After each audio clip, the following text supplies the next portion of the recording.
Chapter 640. The car sped past in a flash. Su Qingsang looked at the familiar profile and subconsciously raised her foot to catch up with it. Before she could catch up, Hua Jinyao had already held her waist. "What's wrong? Slow down.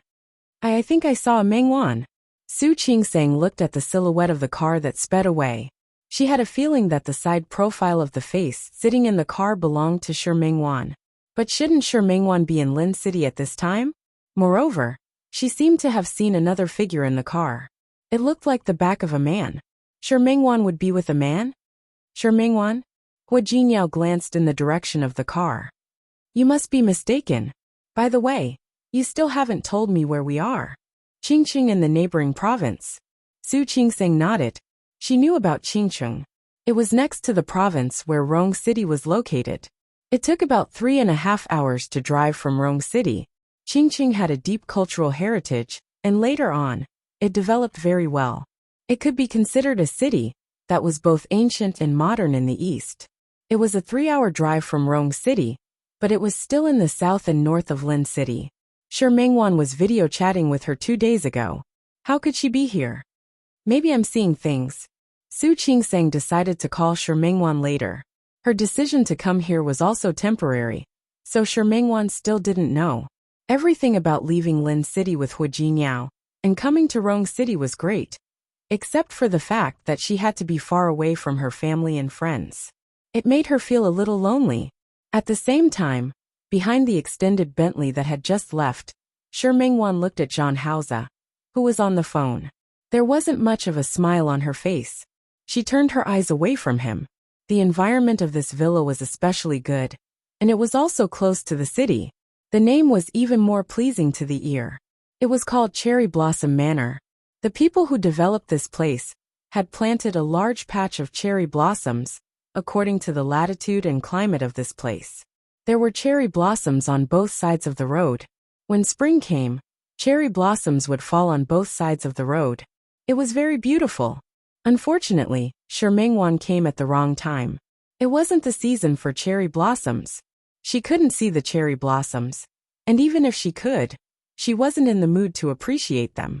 Zhang Haoze's voice was in her ear. She could guess who the person on the other end of the phone was. Chen Feifei, Zhang Haoze's fiancée. "I'm a little busy these few days. If there's anything, we'll talk about it when I get back." "Yes. Take care of your health. Don't think too much." Zhang Haoze's voice was clearer than other men's. At this time, he was speaking to the person on the other end of the phone in a very gentle voice. Shi Mengwan's expression wasn't very good. When Zhang Haoze hung up the phone, she turned her gaze back. "If you're so afraid of her thinking too much, just bring her out directly. Why drag her along?" Shi Mengwan felt a little stuffy. The feeling of being unable to breathe was very uncomfortable. "Take me to the airport, I want to go back." Zhang Haoze's reaction was to hug her body, easily lifting her up and placing her on his lap. Shi Mengwan didn't have time to struggle. She just passively stuck to Zhang Haoze's body. The two of them had been entangled for nearly half a year. In his arms, she didn't have much spirit to resist. She was already used to his demands and his robbing behavior. But no matter how many habits she had, it couldn't overcome the fact that the man in front of her was someone else's fiancé. She didn't know what went wrong, and the situation in front of her made her very conflicted. She longed for everything about this man, his kiss, his embrace, his breath. But she resisted everything about him. He didn't admit that she was her dear brother. He even had a fiancé. Just like this time, she chased him away and told him that since he had a fiancé, he shouldn't come looking for her again. But what about him? He forcefully barged into her home, and then invaded her residence. He even brought her to Qing City. However, the back of her waist was tightly held by him. Her body was brought into his arms. Very quickly, her lips were blocked by Zhang Haoze, and she couldn't say a word. She frowned slightly. She couldn't be more familiar with the facial features of the person in front of her. Even if she closed her eyes, she could still picture the other party's appearance in her heart. But this man didn't belong to her, at least. Her lips suddenly hurt. Her absent-mindedness made the man unhappy, and he bit her lips hard. When she came back to her senses, Zhang Haoze was staring at her face. His slightly narrow eyes had a gloominess that she couldn't understand. Before she could react, his hand had already reached for the hem of her clothes. The dark glass in the middle of the car had already risen. The driver in front couldn't see what they were doing behind. Sure, Mengwan didn't want him to succeed in such a place, so she held his hand with both hands. John Hausa. She suddenly called his name very seriously. John Hausa stopped what he was doing and looked at her silently. Are you going to be like this forever? While coaxing his fiancée, he imprisoned her, grasped her weakness, and didn't let her leave. At this moment, her brows were filled with melancholy that couldn't be hidden.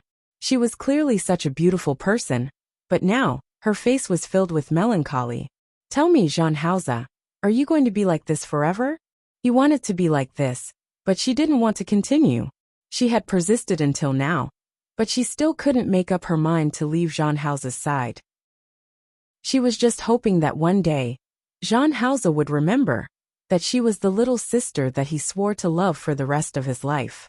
She waited for him to remember that he was the dear brother that she had made up her mind to always rely on. They used to depend on each other, and they used to be inseparable. But she lost him, and when she found him, he forgot who he was. That pair of eyes was too sad. Jean Hausa didn't want to look at her anymore. He raised his hand to cover her eyes, lowered his head, and kissed her lips again. He couldn't see her eyes, but in the next moment, he felt the wetness in his palm. Jean Hausa paused for a moment, but soon, he deepened his plunder. Su Qingsang stretched and looked at the cherry blossom avenue in front of her, with a hint of regret in her eyes. If only we had come in April, we would have been able to see the cherry blossoms on both sides, right? Yes. Hua Jingyao nodded and put his arm around her waist. If you like it, we'll come again next April. This villa was one of the best in the area, and there were 2 more villas inside. Those 2 villas took up the largest area. They were booked as soon as they came out, and this villa had the best location. Because not only could they see the cherry blossom avenue in front of them, but they could also see the largest inland lake in the city behind them. He had built a garden on the side of the lake. Sitting behind it, they could enjoy the lake breeze while enjoying the beautiful scenery. We'll talk about it later. Su Qingsang had slept for a long time in the car, so she wasn't sleepy at all. Let's go out for a walk. Okay. Another advantage of this place was that the environment was very good, and the neighborhood was very large. Su Qingsang and Hua Jingyao held hands and walked along the lake. They saw another villa. That villa was bigger than the one they were living in now. Is that villa also in this neighborhood? Hua Jingyao nodded. Looking at the villa, he suddenly remembered something. If he remembered correctly, the person who bought this villa seemed to have the surname Zhan? The Zhan family was one of the old aristocratic families in Qing City. Thinking of the Zhan family, he thought of the few times he had met Jean Hausa in Lin City. If he remembered correctly, the Zhan family's various forces had been surging and hadn't stopped. Was this area developed by your company? Su Qingsang's words brought Hua Jingyao back to his senses. He smiled and held her hand as they walked down the stairs. Not only this cherry blossom manor, but the shopping mall outside, and the neighborhood beside the shopping mall were all built by Tianyu Group. At first they wanted to build a villa area here. After all, the scenery here was good and the feng shui was good. After the villa area was built, they discovered that the nearby space was empty. At that time, the Qing city government was attracting investment, and Tianyu Group had the ability to do so, so they simply circled the land and became the current scale. Amazing! Hearing this, Hua Jingyao moved his face closer to Su Qingsang. Your husband is so amazing. Don't you want to give me some reward? With a bow sound, Su Qingsang leaned over and kissed his face. My husband is the best. Is that okay? So, the kiss wasn't sincere enough, but since he knew that Su Qingsang wasn't a very open person outside, he let her go. Looking at a rocking chair in a pavilion in front of them, he led Su Qingsang to sit down. The autumn wind was cool, and this season gave people a rather comfortable feeling. This area was built by Tianyu Group. What about Lin City? Su Qingsang had forgotten to ask about this. Why did you go to Lin City back then? Also, why were you in the hospital that day? Li Junxing received a transfer order to be the mayor of Lin City. He told me that this was an opportunity. However, our company had originally planned to open a branch in Lin City. There were a few projects that had already been set to start at that time. As for why I appeared in the hospital that day, when I went to inspect the construction site, a worker happened to have acute appendicitis. That day, Yang Wenchang drove my car for maintenance. I sent that person to the hospital myself. Unexpectedly, because he wasn't very familiar with the hospital, Hu Jingyao, who was about to leave after paying the fee, settling the worker down, and calling his family members, went in the wrong direction. So that's how it is? Su Qingseng thought about it, and found it a little unbelievable. In that case, I have to thank that worker in your company. If he hadn't suddenly had acute appendicitis, we wouldn't have had the chance to meet, right? Not bad. Hu Jingyao nodded. Su Qingseng smiled, and leaned her face against his chest. It's so comfortable here. Yes. If you like it, we can come a few more times next time. Okay. Su Qingseng nodded.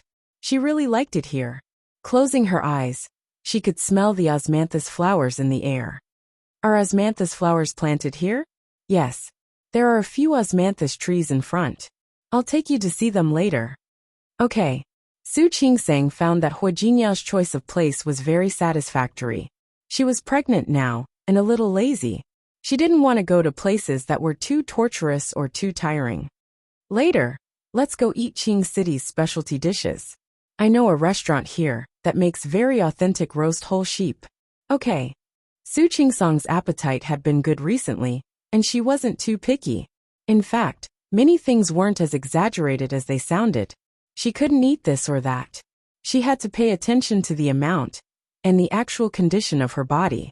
Not being picky was also a kind of prenatal education. Su Qingseng had never been to Qing City before. The place that Hu Jingyao mentioned was in a courtyard near the suburbs. The courtyard was a standard northern courtyard house.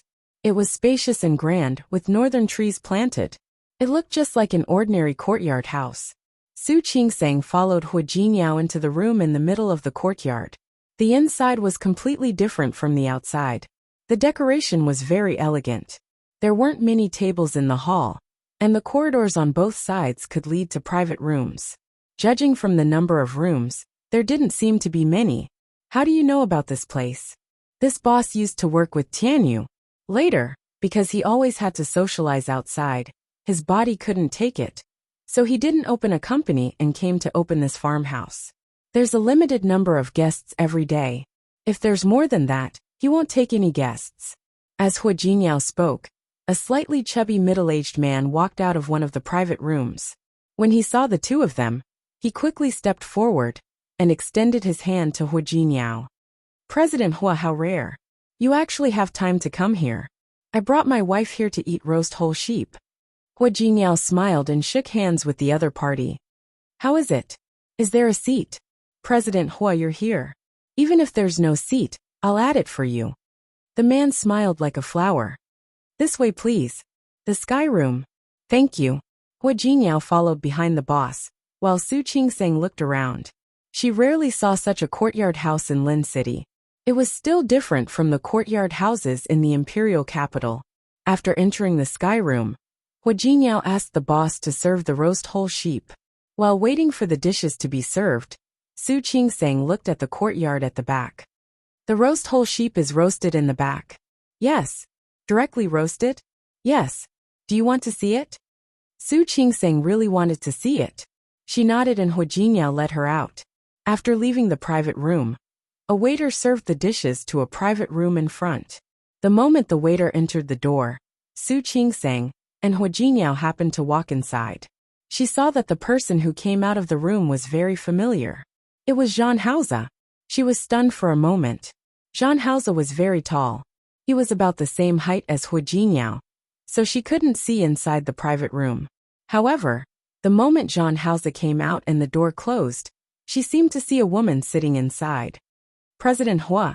Zhang Haoze greeted Hu Jingyao first when he saw him. Hu Jingyao nodded. He wasn't surprised that Zhang Haoze was here. Qingqing was the Zhang family's Huiyangxiu. It was normal for Zhang Haoze to be here. President Zhang is also here to eat roast whole sheep? Yes. Zhang Haoze nodded and looked at Su Qingsang. He nodded slightly. Hello, Mrs. Hua. Su Qingsang's expression was a little cold. Speaking of which, Zhang Haoze had helped her before. She should thank him. However, when she thought about how this man was Shi Mengwan's big brother, and how he had forgotten about Shi Mengwan, and was with another woman, she felt a little uncomfortable. President Zhang, is that Miss Chen inside? Su Qingsang remembered that the woman beside Zhang Haoze had the surname Chen. She was just asking casually. Before Zhang Haoze could say anything, Hua Jinyao cooperated with Su Qingsang and spoke. Speaking of which, our company has worked with the Chen family before. If it's Miss Chen, why don't we go together? No. Zhang Haoze's expression didn't look too good. President Hua, it's not convenient for me right now. If there's a chance next time, I'll visit you again. President Zhang, you're too polite. Hua Jinyao and Su Qingsang could tell that the person inside wasn't Chen Feifei. Su Qingsang's expression didn't look too good either. Seeing Zhang Haoze walk to the other side, she glared at his back. What's wrong? Why are you unhappy? Hua Jinyao didn't quite understand Su Qingsang's thoughts.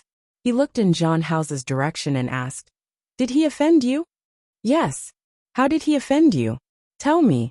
I'll help you vent your anger. Forget it. Su Qingsang shook her head. Zhang Haoze had forgotten about Shi Mengwan and was with Chen Feifei. Now he was here with another woman. Don't tell her that it was nothing. She could tell from Zhang Haoze's expression just now. There must be something fishy going on. She felt a little upset. Poor Shi Mengwan had rejected countless suitors for such a man for so many years. She was still single. But what about Zhang Haoze? He was hugging women here and had no idea who Shi Mengwan was. Although feelings were one-sided, she had to be allowed to stand up for her friend, right? However, there was no need to tell Hua Jinyao about these thoughts now. Looking at the closed door of the private room, the waiter still hadn't come out to serve the dishes. She held Hua Jinyao's hand and said, Didn't you say you wanted to see the whole roast lamb? Let's go. She left with Hua Jinyao, and the door of the private room opened. The waiter came out from inside, and the person standing behind the door was Shi Mengwan, who was careful not to be seen. She placed one hand on her chest to suppress her heart, which was about to jump out.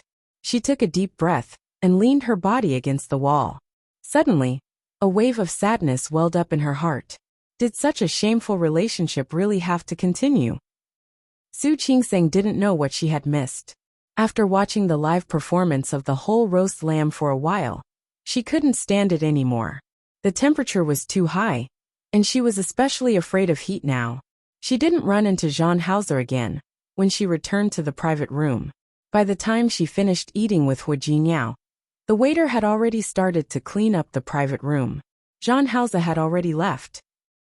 After returning to the Cherry Blossom Manor, she sent a video request to Shi Mengwan, while Hua Jinyao went to take a shower. However, she was rejected. Su Qingsang was stunned for a moment before she thought of sending it again. Shi Mengwan had already taken the initiative to call.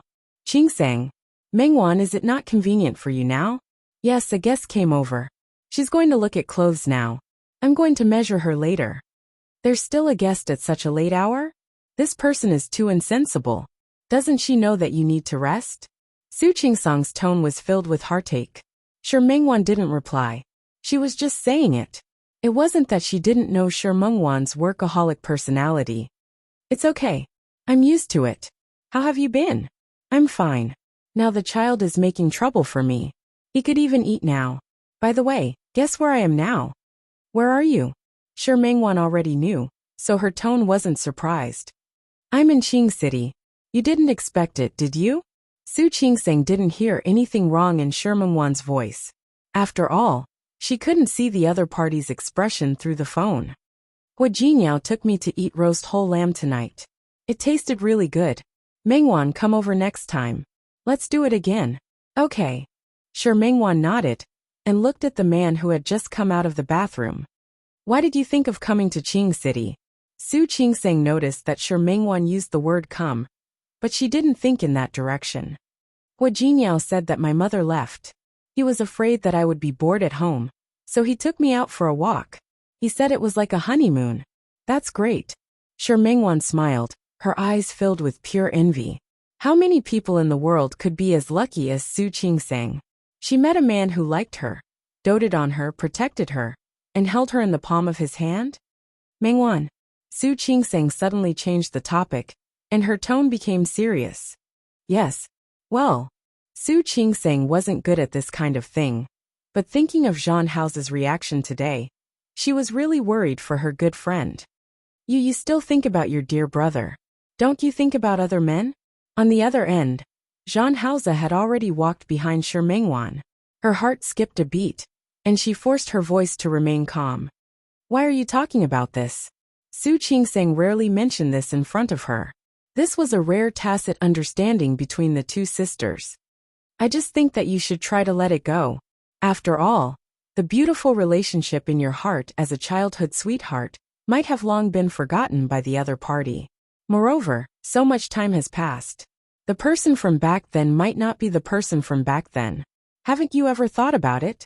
Perhaps, what you're stubbornly pursuing is just an unwillingness in your heart. Or a fantasy. In fact, that man might already be married. He might even have a child. Or perhaps he is lacking in other aspects. Qingsang. Mingwan, listen to me. I know what you're thinking, and I've always respected your determination to wait. But I feel that whether it's waiting or looking forward to it, it should be placed on someone who's worth it. For those who can't bear to part with it, there's really no need to waste your feelings. That would only increase your pain and emptiness. In silence, Shi Mingwan's body was pulled into Zhang Hao's arms. She almost threw the phone in her palm. Mingwan. Qingsang, stop talking. I know everything. Everyone understood the logic, but it was too difficult to do it. Especially, Zhang Hao's hands had already reached into her collar. His lips, with a slight warmth, landed on the back of her neck. Shi Mingwan trembled and couldn't help but take a step forward. But she couldn't get rid of Zhang Hao's hands. He brought her back into his arms. She couldn't help but let out a soft cry. Mingwan, what's wrong? I'm fine. You're not angry, are you? Don't be angry. I really just think that it's not a good idea for you to wait endlessly like this. Chapter 641. Su Qingsang didn't want to interfere with Shi Mingwan's feelings, but she really felt that Zhang Hao wasn't worth Shi Mingwan waiting for. Let's not talk about the fact that he brought a woman out to eat alone today, which might not be a big deal. However, it was a fact that Zhang Hao and Chen Feifei were engaged. On the way back today, she also asked Hu Jiniao about it, and he briefly told her some things. The Zhang family's situation was even more complicated than the Hu family's. The Hu family still had old Master Hu, although Hu Mingmei and Hu Mingliang had their own ideas. However, whether it was old Master Hu or Hu Mingguang, they could suppress them. The company was divided into different departments, and everyone had their own things to do. Hu Jiniao alone could suppress those people. But the Zhang family's current situation was very complicated. Not to mention that Zhang Hao didn't have that kind of feelings for Shi Mingwan. He had completely forgotten about Shi Mingwan. Even if he hadn't forgotten, if he really got together with Shi Mingwan's life wouldn't be too good. Thinking of this, Su Qingsang became more and more worried. Mingwan, for some people, the environment is too complicated, and the experience of growing up is also very complicated. If you continue like this, I think it will be very hard for you. Shi Mingwan was still so young. There was no need for her to waste her time on Zhang Hao. It wasn't like she wasn't wanted. There had been too many people pursuing her over the years. Not to mention others, Hu Jiniao's childhood friend Wan Xianying was also not bad. The important thing was for her to learn to let go of the past, accept other men, and welcome a new life. Silence.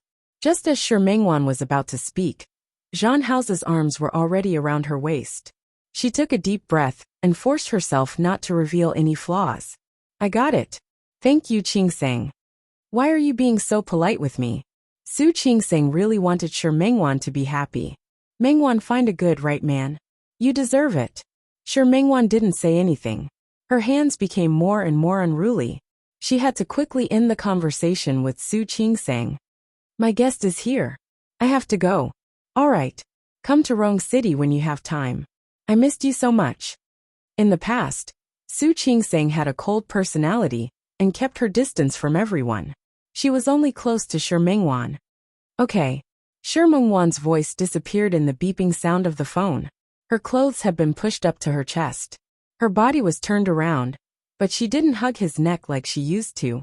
Instead, she put her hands on his chest, and her expression showed resistance. Zhang Haoze stopped and stared at her face. Angry? Shi Mengwan looked at Zhang Haoze and felt depressed. She was a little angry, not at him, but at herself. Ever since she was 12 years old, she had been looking forward to reuniting with her dear brother, because of the warmth of their youth. She understood what Su Qingsang said. But understanding was one thing, doing it was another. This man had become her obsession. She couldn't let him go. And she couldn't let him go. If she could get away, she would have asked herself to leave when she found out that Chen Feifei was beside Zhang Haoze. Realizing that she was actually distracted again, Zhang Haoze bit her lips again. Shi Mengwan was in pain and suddenly pushed him away. Zhang Haoze. She really couldn't go on like this. Shi Mengwan turned her face away and didn't look at him. I want to go back to Lin City. Okay. Zhang Haoze nodded. His rare attitude stunned her for a moment. After a few days, I'll go back with you. I want to go back now. Su Qingsang came to Qing City, and she didn't want to meet Su Qingsang. Zhang Haoze narrowed his eyes slightly and looked at Shi Mengwan. He suddenly went forward and picked her up. Before she could react, he carried her to the direction of the bed. Shi Mengwan didn't manage to leave in the end. When she woke up in the morning, Zhang Haoze had already left.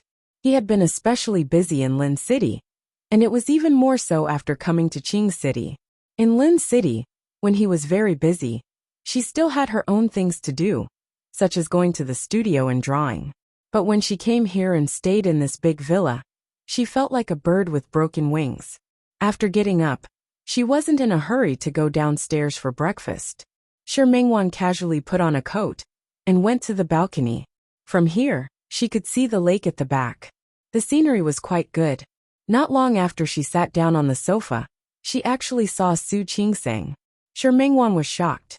She wanted to stand up without thinking, but she felt that her movements were too big. She was on the second floor now. Su Qingsang and Hua Jinyao were walking by the lake in the distance.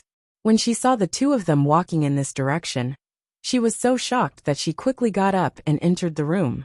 She drew the curtains and stood by the curtains to look downstairs.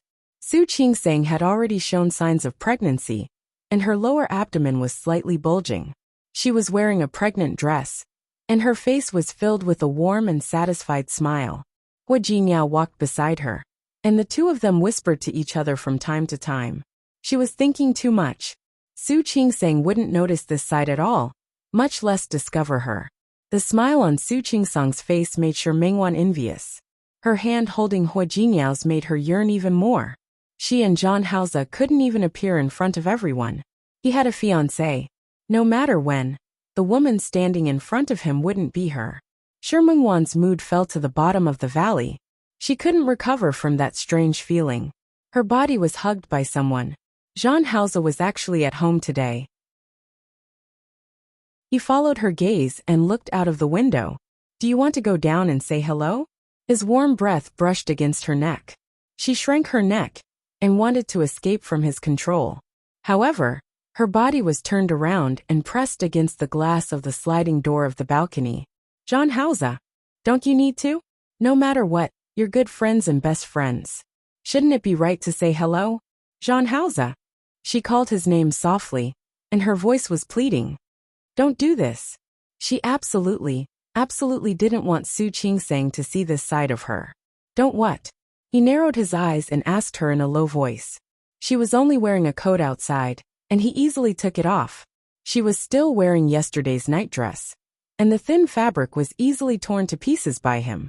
She could hear his breathing beside her ears. Su Qingsang and Hua Jinyao were downstairs. She felt extremely ashamed. She bit her lip desperately, but she couldn't resist Zhang Haoze's domineering attitude. As her body was pushed away by him, a tear fell from the corner of her eye. For the first time, she seriously realized in her heart that the man in front of her was really not the big brother in her impression. Su Qingsang had no idea that in the villa not far in front of them, her good friend was also there. The weather in Qing City had been good these few days. The environment here was good. Walking in it made people feel relaxed and happy. Of course, the most important thing was that Hu Jingyao was by her side. She had been pregnant for 4 months. Her belly was a little bigger than that of an average pregnant woman who was 4 months pregnant. After all, they were twins, so they were always different. Walking to the osmanthus tree in front of her, Su Qingsang sat down on the rocking chair. The sun in this season didn't shine much, and it gave people a very comfortable feeling. Are you taking a walk in your own neighborhood when you go on a trip? Hu Jingyao looked at Su Qingsang's expression of enjoyment and couldn't help but laugh. She was really too easily satisfied, wasn't she? Can't I? The environment here is quite good. I think staying here is quite comfortable. I was going to take you to Luoshan Park in Qing City today. Why don't we go in the afternoon? I'll go later. Su Qingsang blinked. I just want to sit under this osmanthus tree for a while and enjoy the wind. Enjoy this peace. Okay. If you want to enjoy peace, I'll accompany you. Hu Jingyao nodded. He was going to accompany Su Qingsang, so of course she could do whatever she wanted. Su Qingsang smiled. The so-called trip didn't necessarily mean going somewhere and seeing the scenery there. It was also good to change places, slow down, and enjoy this kind of leisure time without doing anything. She raised her hand and was about to stretch, but when her hand was halfway raised, it suddenly froze. She blinked, as if she was a little frightened. What's wrong? Ever since Su Qingsang was pregnant, her every reaction made Hu Jingyao nervous. He looked at Su Qingsang nervously, afraid that she was uncomfortable again. He's moving. Ha! This time, it was Hu Jingyao's turn to be stunned. Who? Him. Su Qingsang was a doctor. Of course, she knew that the fetus would move after 4 months of pregnancy, but this was the first time she felt it, and that feeling was particularly magical. Su Qingsang looked at her abdomen, retracted her hand, and gently placed it on it. He moved again. Hu Jingyao looked at her and couldn't help but reach out and place his hand on it.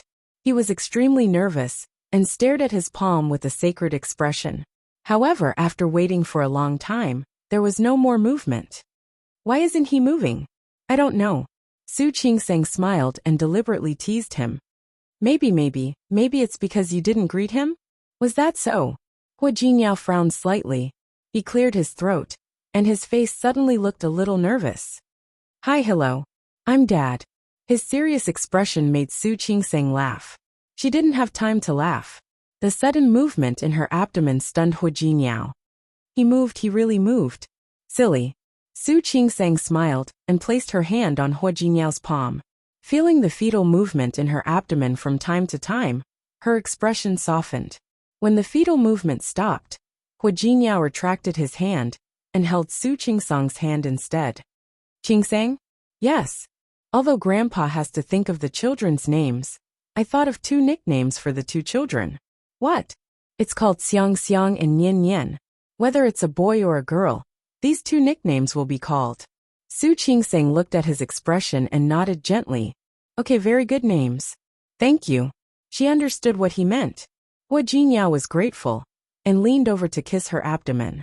Su Qingsang's heart softened. Looking at Hu Jingyao's head, she couldn't help but hug him into her arms. I think they will know. Hu Jingkai Hu Wushuang. His brother and sister would know that he missed them so much, and they would understand his immature behavior and the choice he had to make at such a young age. Hu Jingyao didn't say anything. He just hugged Su Qingsang's waist tightly and enjoyed the rare silence. Mount Luo Park in Qing City was built according to Mount Luo, but Mount Luo wasn't a mountain. In ancient times, there was a person named Mount Luo. He was talented, but he once failed the exam 10 times in a row. Later, Mount Luo simply stopped taking the exam. Every day, he only invited a group of scholars to talk about poetry near his residence. He was hospitable and attracted many scholars. With more people, the place became smaller. At that time, there was a minister who liked the literary talent of Mount Luo. He had purposely built this garden. Later, after Qing City began to develop, this place became a scenic spot. It was renamed Mount Luo Park. This was a northern garden with great research value, so almost everyone who came to Qing City would come to Mount Luo Park to play. Su Qingsang had seen many gardens in Jiangnan, but she had rarely seen a garden with such a northern style. This was the first time Su Qingsang and Hua Jinyao entered Mount Luo Park together. Because it wasn't a weekend, there weren't many people here. There was a maple forest in Mount Luo. The maple leaves would only turn red in about half a month. At that time, there would be a lot of tourists. Su Qingsang and Hua Jinyao walked hand in hand on the bluestone path. The environment here is really good. Of course it's good. Hua Jinyao introduced it to Su Qingsang in a low voice. Qing City has many very famous scenic spots. This was once a large trade transit city in the north, so there were many merchants coming and going. There are also a few antique ancient cities here.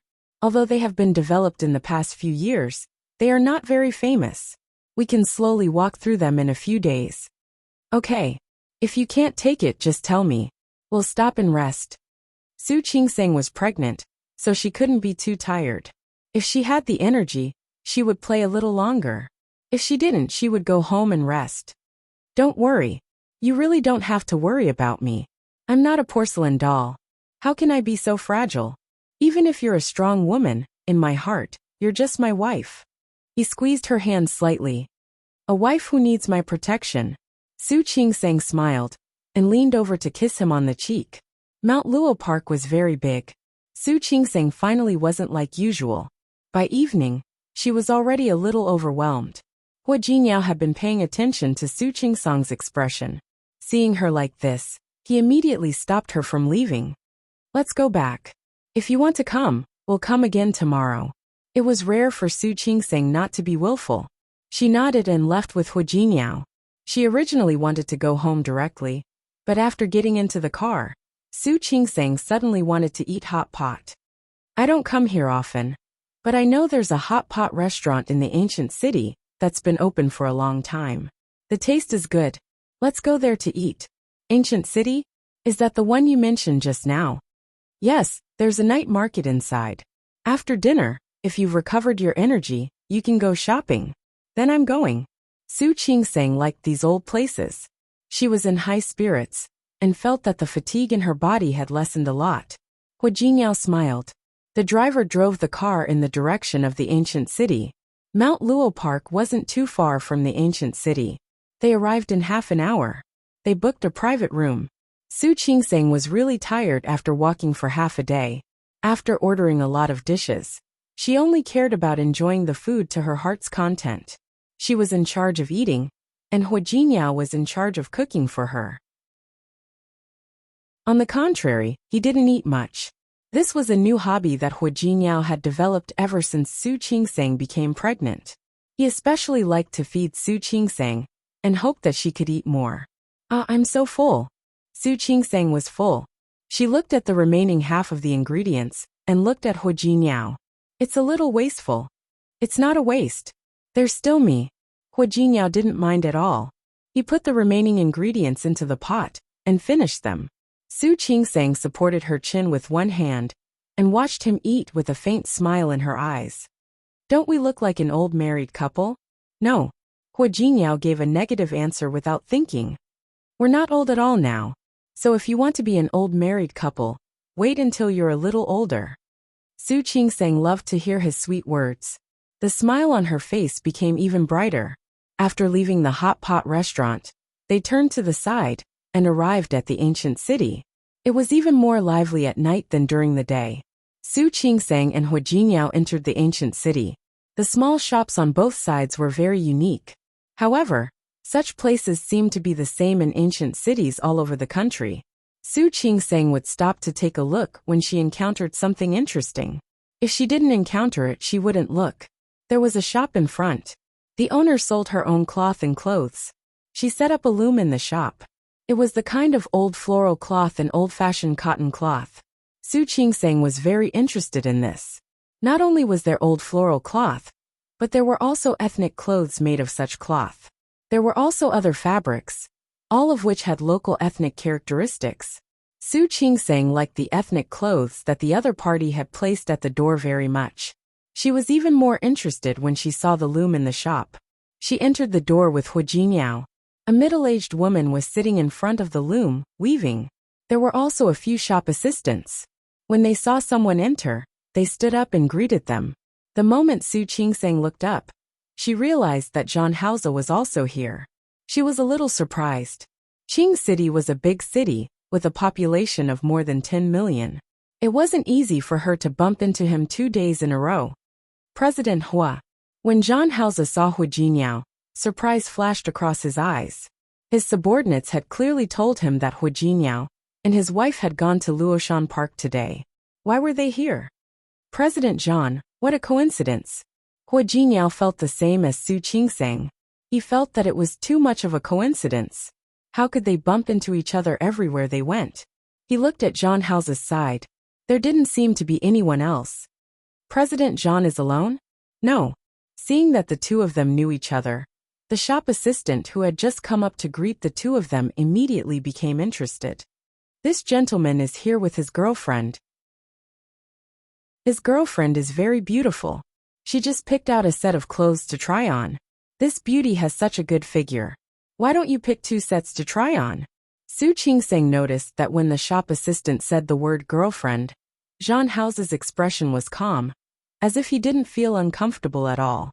She had just persuaded Shi Mingwan yesterday, and today, she met Zhang Haoze again. Moreover, she met him shopping with a woman? The scenery of the ancient city was indeed good. But she didn't think that based on her impression of Chen Feifei from the 2 times she met her last time, she would come here to shop. If it weren't for the fact that she didn't want to be nosy, she really wanted to see who Zhang Haoze's girlfriend was.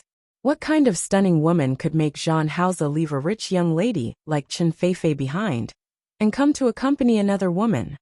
Beauty, what do you think of this set? The shop assistant brought over 2 sets of ethnic clothes, her face full of encouragement. These are all designed and made by our shop ourselves. We're the only shop in the entire Qing City. We've all applied for copyrights. Beauty, you're so beautiful. Why don't you try it on? Okay. Su Qingsang didn't refuse. Although she was pregnant now, this set of clothes was loose, so she should be able to wear it. Most importantly, she had a good friend, who was a fashion designer. These ethnic clothes with characteristics and personality were all Shi Mingwan's favorite. She could buy a few sets and send them back to Lin City for Shi Mingwan. Su Qingsang took the clothes and was about to walk towards the fitting room, but the shop assistant signaled her to wait. At this time, another shop assistant had already walked to the door of the fitting room. The 2 beauties inside, have you tried on the clothes? I just came in. I'm not done yet. There was a response from one of the rooms, but the other was silent. The shop assistant couldn't help but glance at Zhang Haoze. Because there were many people coming and going in a shop like theirs, when there was a lot of traffic, many people would take it away without trying it on. So there were only 2 fitting rooms. The gentleman's girlfriend had been in for a long time, but she didn't answer. Sir, your girlfriend has been in for a long time. Why isn't there any movement? Zhang Haoze glanced at the shop assistant, then at Su Qingsang. His expression didn't look too good. My girlfriend takes a long time to change. Is there a problem? No problem, no problem. Zhang Haoze's gloomy expression made the shop assistant a little scared. She didn't dare to rush him anymore. Su Qingsang smiled and didn't mind. It's okay. I'll wait a while. As she spoke, she looked at Zhang Haoze. President Zhang, there's no need to be in a hurry. We're just here to stroll around. There's no hurry. Hu Jingyao stood at the side and narrowed his eyes at Zhang Haoze. His sharp intuition told him that there seemed to be something wrong with Zhang Haoze today. He took a step forward and stood in front of Su Qingsang, looking at Zhang Haoze. Speaking of which, it's really fate that we can meet President Zhang twice in 2 days. However, I'm surprised that President Zhang has the time to come to a place like the ancient city to play. If I remember correctly, President Zhang should have a lot of work to do now, right? You're welcome. Business is endless. Just like President Hua. Didn't you also put aside your work to accompany your wife out to play? Indeed. Hu Jingyao smiled. Then, Can I look forward to the good news from President John? I think President John won't mind buying me a drink when the good news comes, right? Of course. Jean House's expression didn't change, and his face was full of calmness. The shop assistant looked at the two of them and couldn't help but ask Su Qingsang if she still wanted to try on the clothes. Chapter 642. Hua Jinniao and Su Qingsang both looked at Jean Hause. Jean House's expression was rather calm. My girlfriend isn't feeling well today. I'll go and take a look. Excuse me. Go ahead. Hua Jinniao looked at Jean Hause meaningfully. The shop assistant didn't stop him. Jean Hause glanced at Su Qingsang and entered the fitting room. Su Qingsang felt that Jean House's reaction was a little strange today, but she didn't know him well, so she didn't know if he had always been like this, or if he was acting like this when he saw them. At the same time, a customer from another room came out. Su Qingsang picked up the clothes, glanced at Hua Jinniao, smiled at him, and went in to try on the clothes. Hua Jinniao gave her a doting look. He signaled her to hurry and change. He was also looking forward to seeing her in such a national costume. In another fitting room that was separated by a wall, Shi Mengwan had already put on the national costume, but she leaned against the wall and didn't have the courage to walk out.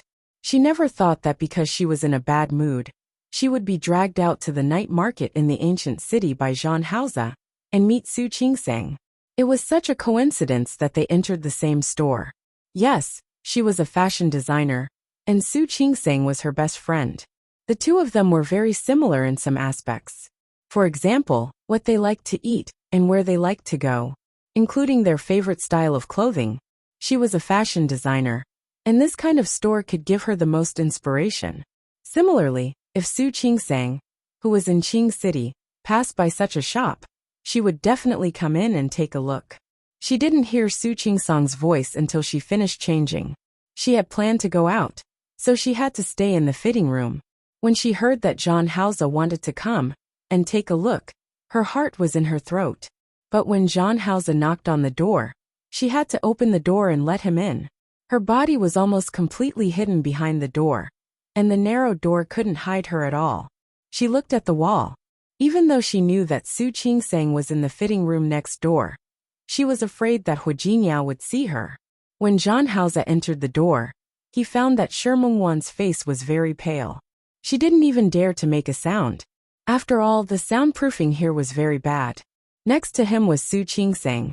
She looked at Jean Hause with panic, eagerness, and embarrassment in her eyes. Even if the neighbor was her best friend, she didn't have the courage to let Su Qingsang know that she had become a mistress that she despised, but was ultimately a fact. Jean Hause took a step forward and said softly, "Are you okay?" How could Shi Mengwan make a sound? She bit her lip and glared at Jean Hause. The man in front of her had caused her to fall into such a situation. The resentment in her eyes was so obvious. Jean Hause curled his lips, and his gaze swept over Shi Mengwan. She had chosen a set of Uyghur clothing. The bright red color contrasted with her snow-white skin. Her appearance was very beautiful, but it wasn't the kind of beauty that could overwhelm others. She really did look like a Uyghur girl with this set of clothes. Jean Hause narrowed his eyes slightly and took a step forward. Shi Mengwan instinctively took a step back. Behind her was the wall, so she had nowhere to retreat. Jean Hause moved closer to her, tilted his head, and kissed her lips. Shi Mengwan's eyes widened. She couldn't believe that he actually dared to do such a thing to her in the fitting room. She reached out to push him, but he bit her lips. His lips moved to the right, turned to her ear, and bit her earlobe. Afraid of being heard? He spoke in a whisper so soft that only they could hear him. However, Shi Mengwan always had a sense of fear that someone would find out. She admitted defeat and looked at Jean Hause, hoping that he would stop. "What do you think would happen if I took you right here?" His hot breath made her neck hot, but his words made her heart cold. She didn't even dare to make a sound. She could only stare at him with her eyes wide open, as if he had gone crazy. Jean Hause didn't look at her terrified expression. His big hand gently moved down the lines of her back and finally landed on her waist. "You look very beautiful in this outfit." He wasn't stingy with his own problems. But Shi Mengwan wasn't happy at all. She raised her hand to push Zhang Haoze. Her hands were restrained by him, and they were restrained behind her. Are you afraid? Shi Mengwan was about to cry. This man was a robber. That's enough. She didn't dare to make a sound. She could only speak silently, her eyes full of accusation. Zhang Haoze saw the anxiety in her eyes. His hand moved down again, and gently pressed on her waist, bringing her body into his arms. If you don't want me to want you here, then beg me. Shameless. Shi Mengwan refused. But in the next second, Zhang Haoze actually reached out to the hem of her clothes. I beg you. Shi Mengwan sucked in a breath of cold air. She was really afraid of him, afraid that he was serious. She hadn't forgotten the sensational dressing incident last year. She definitely didn't want to become the female lead of such an incident. Your begging really doesn't have any sincerity. Zhang Haoze changed sides and kissed her neck. Like a vampire, he bit her neck lightly. After letting go, he bit her heavily again. A slight pain came from her neck. She didn't even dare to scream. She could only push him hard. He wasn't moved, and she stubbornly resisted. In the end, he retreated and stroked the red mark with his fingertips. His gaze was deep. He whispered against her forehead. If you listen to me tonight, I'll let you go. How about that? Shi Mengwan pursed her lips into a straight line. What could she say at this time? What could she do? She couldn't resist. This man was a lunatic. She was really afraid that she would have a dressing incident. She could only nod. The moment she nodded lightly, she felt her eyes sting and swollen. A bitter feeling filled her heart. He didn't respect her at all. What did he take her for? Why could he treat her with such a bad attitude on such an occasion, and in such a place? Zhang Haoze looked at her red eyes and suddenly leaned over. He pressed her body against the wall, and kissed her lips crazily. Shi Mengwan wanted to scream, but she couldn't. She didn't dare to. She looked at Zhang Haoze. He was clearly her dear brother. So why could he treat her like this? She still remembered that her dear brother thought about her everything and protected her at all times. Why exactly did things turn out like this? She reached out her hand to push him. She was very afraid. She was afraid that he would really give her a dressing incident. She would definitely go crazy. However, she couldn't defeat him at all. He kissed her lips almost ferociously. Her lips were red and swollen from being ravaged. She couldn't escape. She couldn't help but tear up from the corner of her eyes. Zhang Haoze's plundering action stopped for a moment. He looked at her watery eyes, and her wronged expression made his heart tremble. His lips moved up and kissed away her tear. This kiss was much gentler than before. The kiss landed on her lips again. It was extremely lingering, tossing and turning. Shi Mengwan couldn't sink into it. She only felt nervous and afraid. Zhang Haoze probably felt bored. He finally retreated and let her go. Shi Mengwan's legs went limp, and she was about to fall to the ground. He easily hugged her and fixed her body. Please. Shi Mengwan believed that he could understand her silent plea. She didn't want to do this, but the situation was stronger than her. Ever since she got entangled with Zhang Haoze again, she discovered that he was domineering in his bones, as well as a ruthless and sinister side. Zhang Haoze took a deep look at her, then raised his hand and carried her in his arms. Zhang. Shi Mengwan only said one word before she stopped. She was extremely afraid. What exactly did he want to do? She lowered her voice. In order not to let others hear her, she had no choice but to move her lips close to his ear. She used a suppressed voice that she didn't dare to make a sound at all. Zhang Haoze, what are you trying to do? If he dared to carry her out like this, she would definitely fight him to the death. She definitely would. What are you nervous about? Zhang Haoze stared at her pale face and swept his gaze across her long dress. Remember, you owe me again. As he spoke, he raised his leg and fixed her body slightly. Then, he pulled the clothes she had changed out of from the hook with one hand and covered her head with it. Shi Mengwan couldn't see outside anymore. Zhang Haoze picked her up again, opened the door and walked out. As soon as he walked out, he met Hu Jinyao's gaze. Zhang Haoze's footsteps paused for a moment. He was holding a person in his arms. The hand on Shi Mengwan's body pressed down on the corner of her shirt. This action was very subtle, but Hu Jinyao saw it. President Zhang, this is... Excuse me, President Hua. My girlfriend isn't feeling well. I'll take her back first. Do you need help? Hua Jinyao looked very enthusiastic. My driver is right outside. If President John needs it, I can ask him to take you to the hospital first. There's no need to trouble yourself. I drove here. Zhang Hao's voice was indifferent. As he spoke, he glanced outside the shop. Immediately, a bodyguard followed him in and paid the money. Zhang Hao only nodded slightly at Hua Jinyao and left with Shi Mengwan in his arms. From beginning to end, Shi Mengwan's upper body was covered by clothes.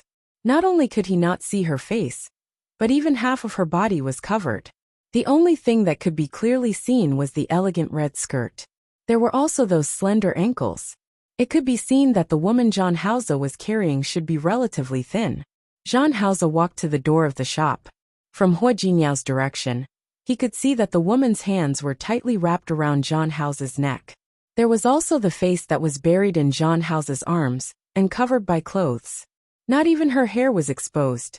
The woman couldn't see anything, but Zhang Hao's actions of protecting the woman from the beginning to the end could be seen clearly. Hua Jinyao pursed his lips slightly. He didn't have much contact with Zhang Hao. They had worked together twice in Lin City before. They had also met a few times in Qing City. Whether it was the Zhang family in Tianyu or the Chen family in Lin City, they had all worked together. In his memory, he had met Zhang Hao several times. When he was with Chen Feifei, he had never seen Zhang Hao so careful with a woman. No matter who that woman was, to be able to make Zhang Hao so nervous, it really made him curious to see who exactly the other party was. Zhang Hao had already stepped out of the shop when Su Qingsang changed her clothes and came out. Coincidentally, the clothes she chose were the same type as what Shi Mengwan was wearing just now. However, Shi Mengwan was wearing red, while Su Qingsang was wearing yellow. As soon as she came out, she glanced at the door. From the corner of her eye, she only had time to see the red skirt disappear outside the door. He left. She had heard it from inside just now. When she saw Hua Jinyao's affirmative expression, she was a little gossipy. That woman left too. She was really sorry. She seemed to have heard some movement next door just now. She had no choice. This shop wasn't big to begin with, and the soundproofing couldn't be very good. At the thought of Zhang Hao doing something embarrassing with that woman next door, her mood was a little complicated. Yes. How does she look? Is she prettier than Chen Feifei? She really didn't mean to be so gossipy. She purely wanted to find out and tell Shi Mengwan about the situation, so that she would give up earlier. I didn't see her. Hua Jinyao didn't care about Zhang Hao. He also didn't care about what kind of woman Zhang Hao had. He looked at Su Qingsang with eyes full of admiration. Su Qingsang also realized that she was too gossipy. She shrugged and turned the page about Zhang Hao. Anyway, he already had other women, and more than one. She believed that he and Shi Mengwan should be no different. She was shopping with Hua Jinyao today. She didn't want to be in a bad mood because of others. Do I look good? Su Qingsang turned in a circle in front of Hua Jinyao. The hem of her skirt fluttered in the wind. She didn't look like a woman who was 4 months pregnant at all. Yes. Hua Jinyao nodded. Su Qingsang looked at herself in the mirror and also felt that she looked quite good. I suddenly realized that I can wear this to take a set of photos next time. What do you think? Okay. Hua Jinyao unconditionally supported any decision Su Qingsang made. How about I help you collect all the clothes from 56 ethnic groups? Do you want to wear every set? Su Qingsang was amused by his words. Mr. Hua, do you want to spoil me? Yes. Hua Jinyao openly admitted. I just want to spoil you. This way, you will never be able to escape from my hands. Enough. He wasn't afraid of being laughed at for saying such mushy words in this crowded shop. Knowing that she was shy, Hua Jinyao didn't say anything else. Su Qingsang changed out of the clothes, thought for a moment, and bought a total of 3 sets. Actually, what about this set of clothes? It's just for posing and taking a photo. It's too exaggerated to wear it out like this. Su Qingsang watched the shop assistant wrap up the clothes and say this when she brought them over. Then why did you buy so many? Yes, I bought them and sent them to Mengwan. She must like them. That was what Su Qingsang thought when she first saw it. As long as you're happy, let's go. After buying the clothes, Hua Jingyao and Su Qingseng left the shop. Someone naturally carried the things to the car behind them. Su Qingseng and Hua Jingyao continued shopping. It was a little cold at night. Su Qingseng rubbed her arms. Let's go back. Hua Jingyao looked at the time. Anyway, we'll be here for the next few days. You can come whenever you want. Okay. Su Qingseng yawned. She was really a little tired. Usually, her physical strength wouldn't be so poor. But after all, she was pregnant. When she got home, Su Qingseng received a call from Li Qianxue. She knew that she was playing outside. Although she wouldn't say that she was messing around, she was still a little worried. Su Qingseng repeatedly explained that her current schedule was very easy, much easier than working in the hospital. Hearing this, Li Qianxue became nervous again. Is working in the hospital very tiring? Why don't you rest? You can go to work anytime anyway. Mom, stop fooling around. Su Qingseng couldn't help but laugh and say, Mom, when you were pregnant, you continued to work as usual, right? You didn't say that you would stop working as soon as you were pregnant and do nothing, did you? Of course. Not only did I continue to work, but I also tried my best. I had to do my best. Her voice was very calm, but Su Qingseng immediately understood the meaning behind it. At that time, Li Qianxue was probably trying her best to prove herself to Su Qinghui, right? Mom, you and Mr. Wei, I have nothing to do with him. Don't worry about me. Take good care of the fetus and give birth to the child safely. Li Qianxue had no intention of getting married again, nor did she have any intention of provoking any man, especially a man like Wei Ting, who was so much younger than her and didn't look reliable at all. Got it, Mom. Before hanging up the phone, Su Qingseng still told Li Qianxue her thoughts. Mom, actually, I think even if it's not that Mr. Wei, there can be other men. You're still so young, you can totally start a new life. All right. Li Qianxue was defeated by her daughter. I told you not to worry about me. Why are you still talking about it? Just take good care of yourself and give birth to the child. That's the most important thing now. After hanging up the phone, Su Qingseng sent a video request to Shi Mingwan. In the end, the other party didn't accept. Su Qingseng later called Shi Mingwan, but no one picked up. After thinking about it, she sent her a message and told her that she had bought a few sets of ethnic clothes. Whether it was the color scheme or the style, they were all good. She had already sent them to her studio directly. However, after the message was sent, there was still no reply. This time, she didn't even call her back. Su Qingseng's brows furrowed slightly. It can't be that something happened, right? What's wrong? Hua Jingyao came out of the bathroom and saw Su Qingseng holding her phone in a daze. He went forward and hugged her waist. Why didn't you rest after taking a shower? Why did you come to the balcony to feel the cold wind? No, I'm calling my mom. Su Qingseng thought of Shi Mingwan again. I don't know what Wanwan is busy with. She hasn't picked up my call. She hasn't replied to my message either. It's already so late. Maybe she's already asleep. Maybe. Although Shi Mingwan was a workaholic, she also took good care of her body. Other than when she had to rush, she still went to bed on time most of the time. Chapter 643. Although Shi Mingwan was lucky enough to escape today, she didn't let Su Qingseng see her with Zhang Haoze. But until she left the ancient city, she didn't feel at ease.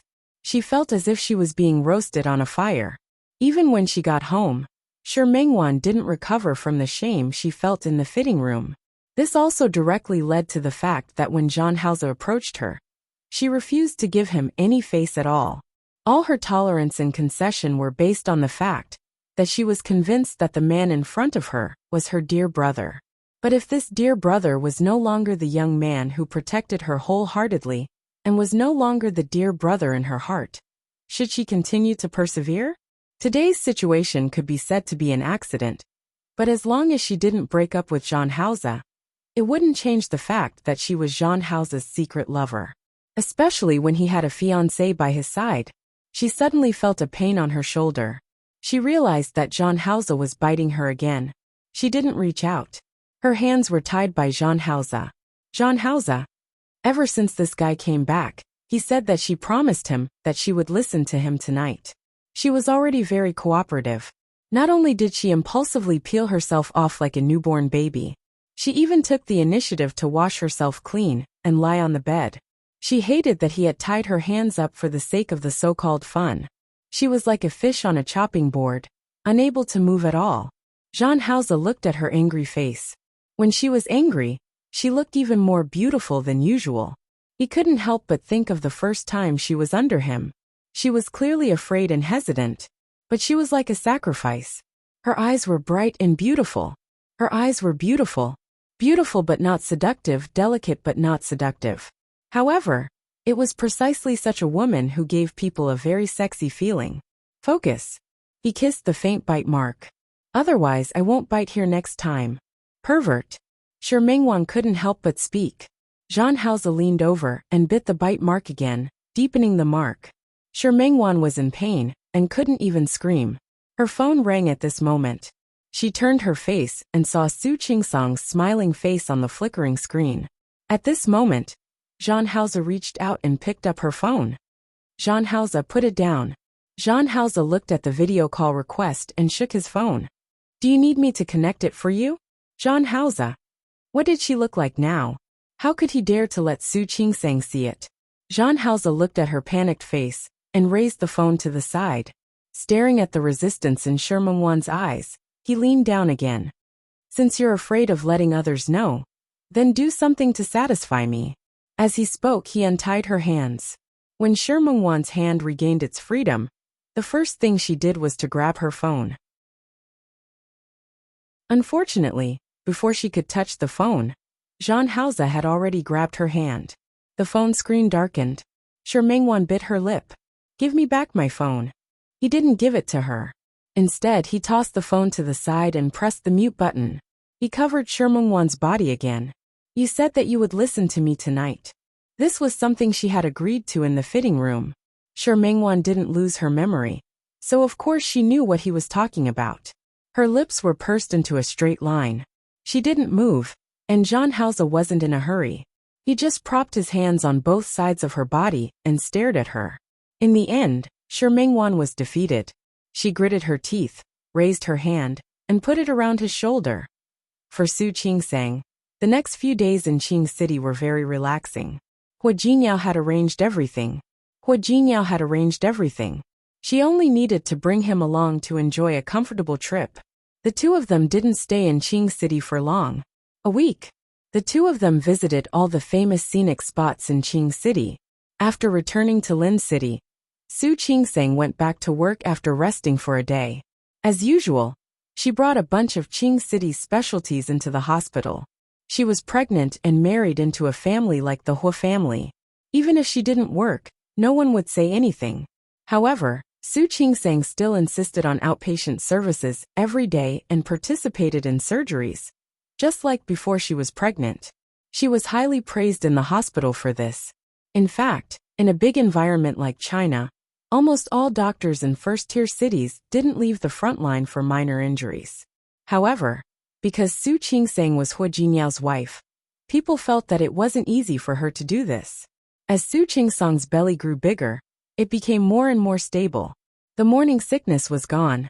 There was still some nausea, but at least her appetite was good.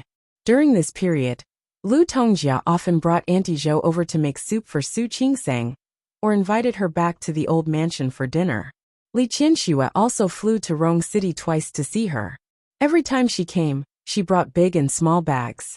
As Su Qingsong's belly grew bigger and bigger, the things they bought began to be used for the baby. The 2 baby rooms that were specially cleaned up were already filled with things sent by the elders. Hua Jinyao almost didn't go out to socialize anymore. When he was free, he would go home. When he was free, he would accompany Su Qingsong for a walk and talk to the child in her stomach. Ever since Su Qingsong's last fetal movement, he especially liked to talk to the child in her stomach. Every time, he would introduce himself very solemnly, saying that he was the father, so that the children would remember his voice. Su Qingsong didn't know whether to laugh or cry, but she also felt very touched.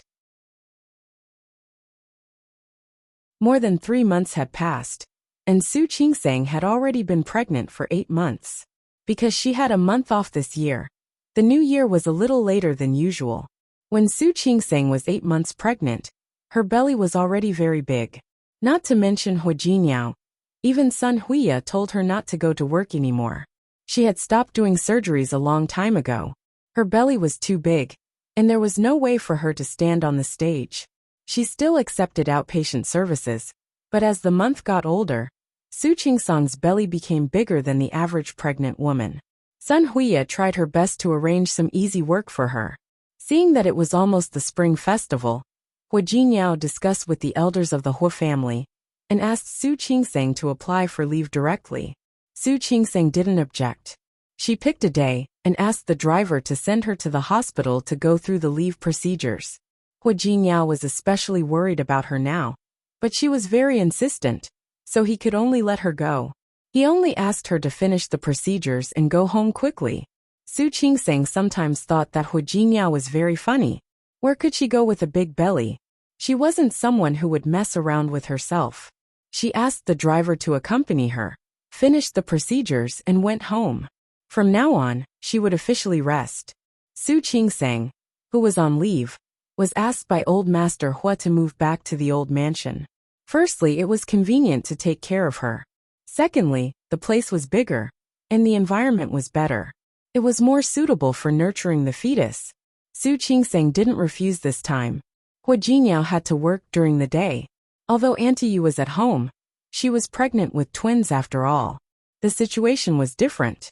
If she had to give birth early, there would be more people at the old mansion. Su Qingsang thought that she wouldn't be used to it, but after moving here, she realized that she wasn't uncomfortable. Every morning, she would be very sleepy and often couldn't get up. When she moved here, no one would wake her up. After eating, she would read in the garden for a while. Although she didn't go to work, she still had to master the skills that she should master and learn. The winter in Rong City was very cold. If she wanted to go out for a walk, she had to wrap herself up like a ball. Lu Tongjia was very worried about her. Every time she wanted to go out for a walk, she had to accompany her. Later, she felt that it wasn't enough to follow her alone, so she brought Xiao Xia and Xiao Jiang to follow her. Su Qingsang wore a thick down jacket and walked on the path outside the Hua family's old mansion. Looking at Lu Tongjia holding her hand, she couldn't help but laugh. "Mom, I'm only 8 months pregnant. It's still too early to give birth. You don't have to be so nervous." "I'm not nervous." Although Lu Tongjia said that, she held her hand quite tightly. "Let me tell you, although this road is flat, you still have to be careful when you walk. If you ask me, you shouldn't take a walk. Just stay at home. Look at how cold it is." "Mom."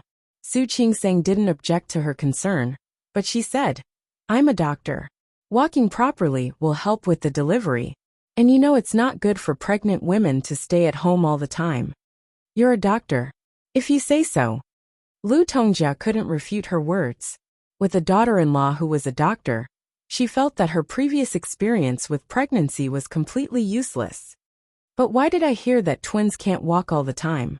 "Mom, pregnant women's physiques are different, so the situation is naturally different. This needs to be treated differently. Don't be too nervous." "How can I not be nervous? You're not having one, you're having two." "Two." Lu Tongjia even emphasized her tone. Su Qingsang couldn't help but laugh. "Mom, strictly speaking, it's actually easier to have two than one. After all, the fetus can't be as big as a single fetus." When she went for a prenatal checkup last time, Sun Huiya also said that her children were all normal, but not particularly big. If possible, she suggested that it was better for her to give birth naturally. It was also good for her body's recovery. Su Qingsang understood these principles. If possible, she hoped that she could give birth naturally. If it wasn't allowed to go smoothly, she would let Sun Huiya perform the surgery. As the Spring Festival approached, the atmosphere of the Hua family became more and more intense. Su Qingsang had nothing to do, so she stuck Spring Festival couplets and hung window flowers. Because old Master Hua was around, these traditional customs were carried out every year in the Hua family. When she was putting up the couplets, Su Qingsang suddenly thought of Xiang Kaiping. Last New Year, she was with Xiang Kaiping. At that time, she already knew that she wasn't her mother, but she planned to treat her as her biological mother. However, she didn't expect those things to happen later. She knew that Li Qinxue wouldn't like her to visit Xiang Kaiping. Her belly was getting bigger, and it wasn't convenient for her to go out.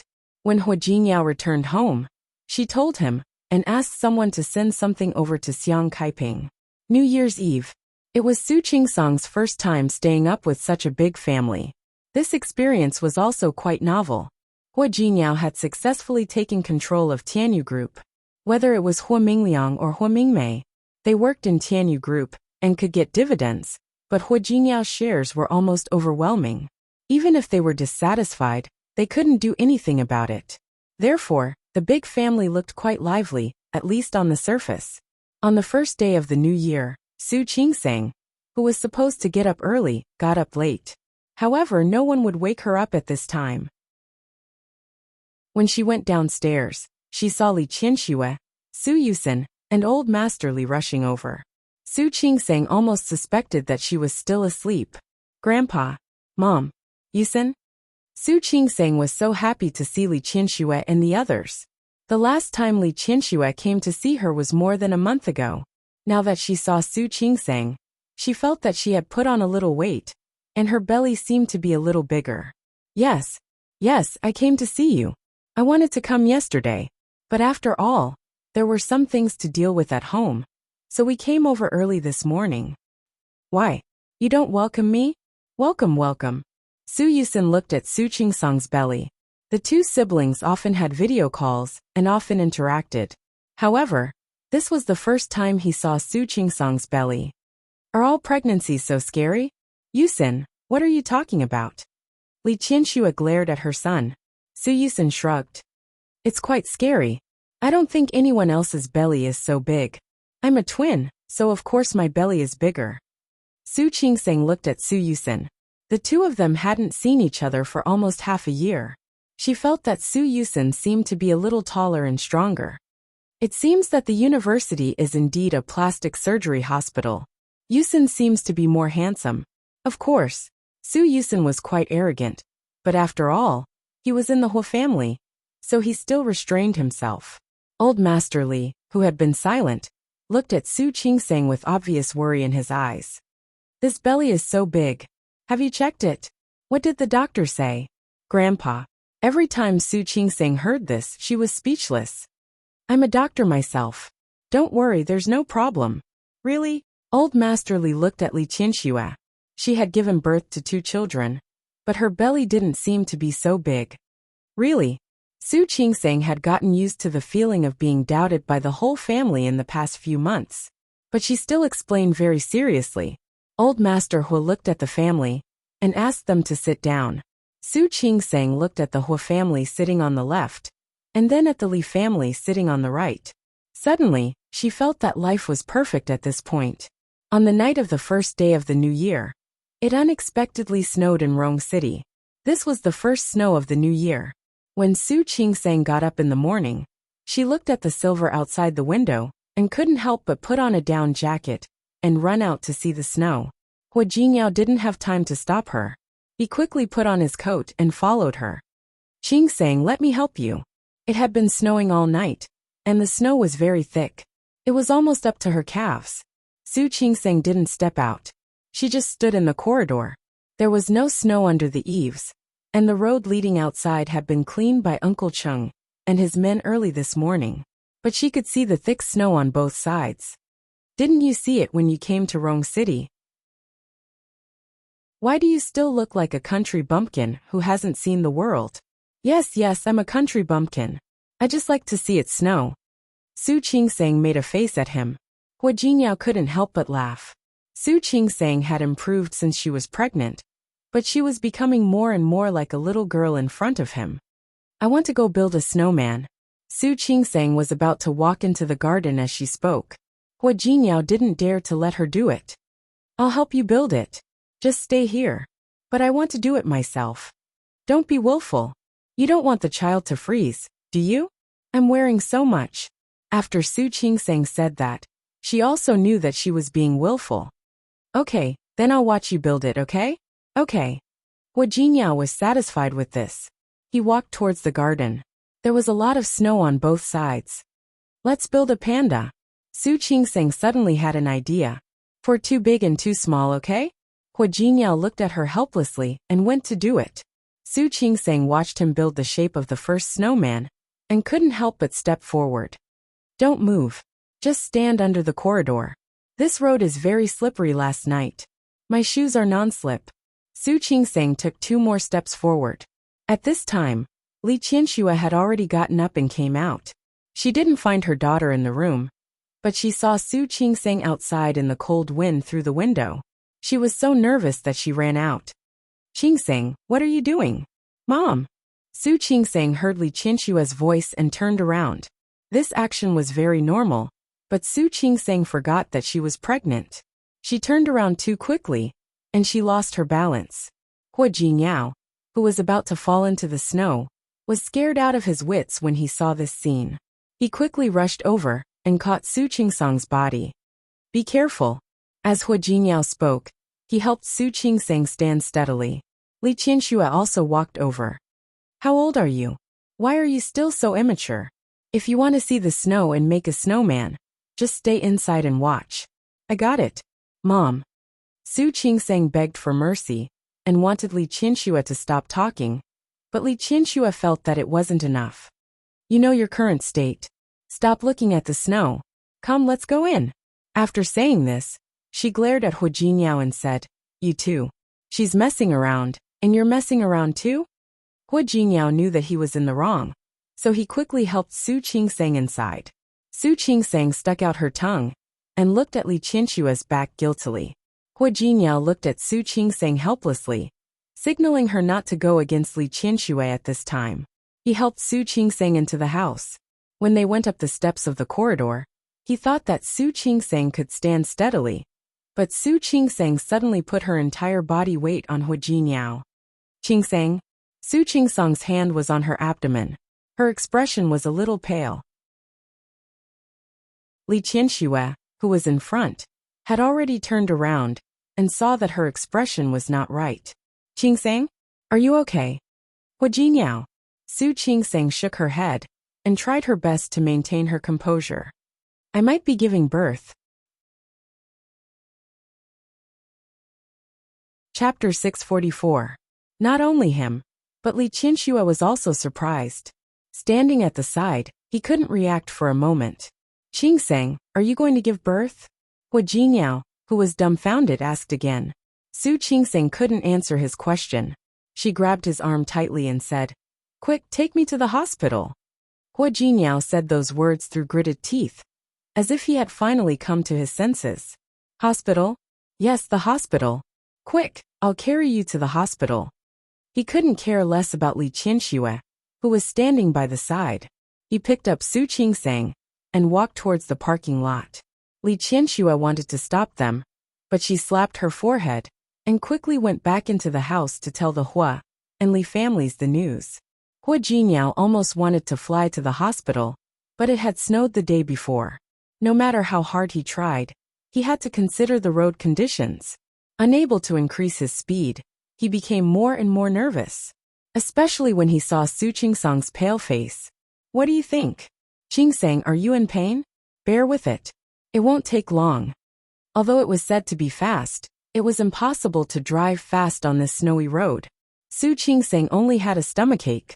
She knew that she was still far from being able to live.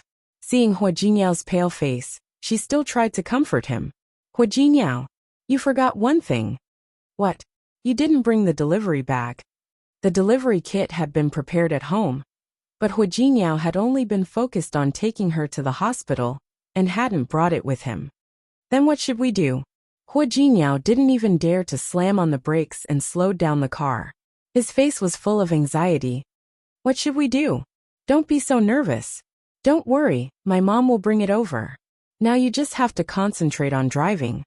Drive, yes, drive. Hua Jinyao focused on driving again, but he couldn't help it. From time to time, he would turn his face to look at Su Qingseng. Su Qingseng's stomach hurt. In order to distract herself, She took out her phone and called Sun Huya. She told her that she might be in labor. He was relieved when he got Sun Huya's confirmation that she would rush to the hospital immediately. He hung up the phone and looked out of the car window. It snowed in Rome City, and the whole city was covered in silver, like a fairy tale world. The pain in her abdomen began to intensify. She adjusted her breathing and tried to calm herself down. Hua Jinyao rushed to the hospital as soon as possible. Hua Jinyao often came to the first hospital, and so did the obstetrics and gynecology department. But he had never been so anxious and flustered in this place before. He ran all the way with Su Qingsang in his arms. Sun Huya lived close to the hospital, so she had already arrived. In addition to Sun Huya, there were also Deputy Chief Shun Lingyun, Yang Lu, Ling Fei, Li Ting, and some experienced doctors. Su Qingsang was pregnant with twins. If possible, she wanted to give birth naturally. However, they had to examine Su Qingsang first. Sun Huya arranged for Su Qingsang to do some basic checkups, and Hua Jinyao accompanied her the whole time. After the examination, Sun Huya and Su Qingsang looked at the various data together. Qingsang, you're doing well. Try to have a natural birth. Okay. Su Qingsang was a doctor herself, so she didn't need Sun Huya to say anything. She cooperated with her the whole time. Soon the rest of the Hua family arrived.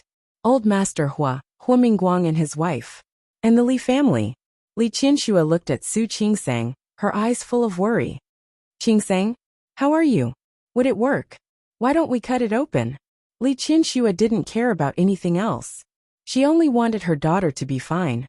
Mom. Su Qingsang was actually really in pain, but Li Qianxue's concern made her feel warm and a little helpless.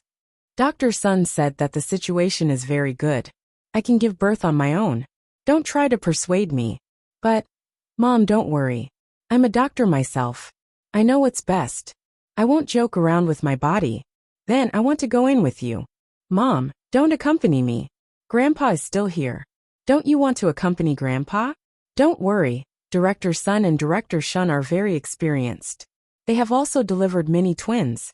There's no problem at all. Don't worry. No matter how worried Li Qianxue was, she could only choose to believe Su Qingsang.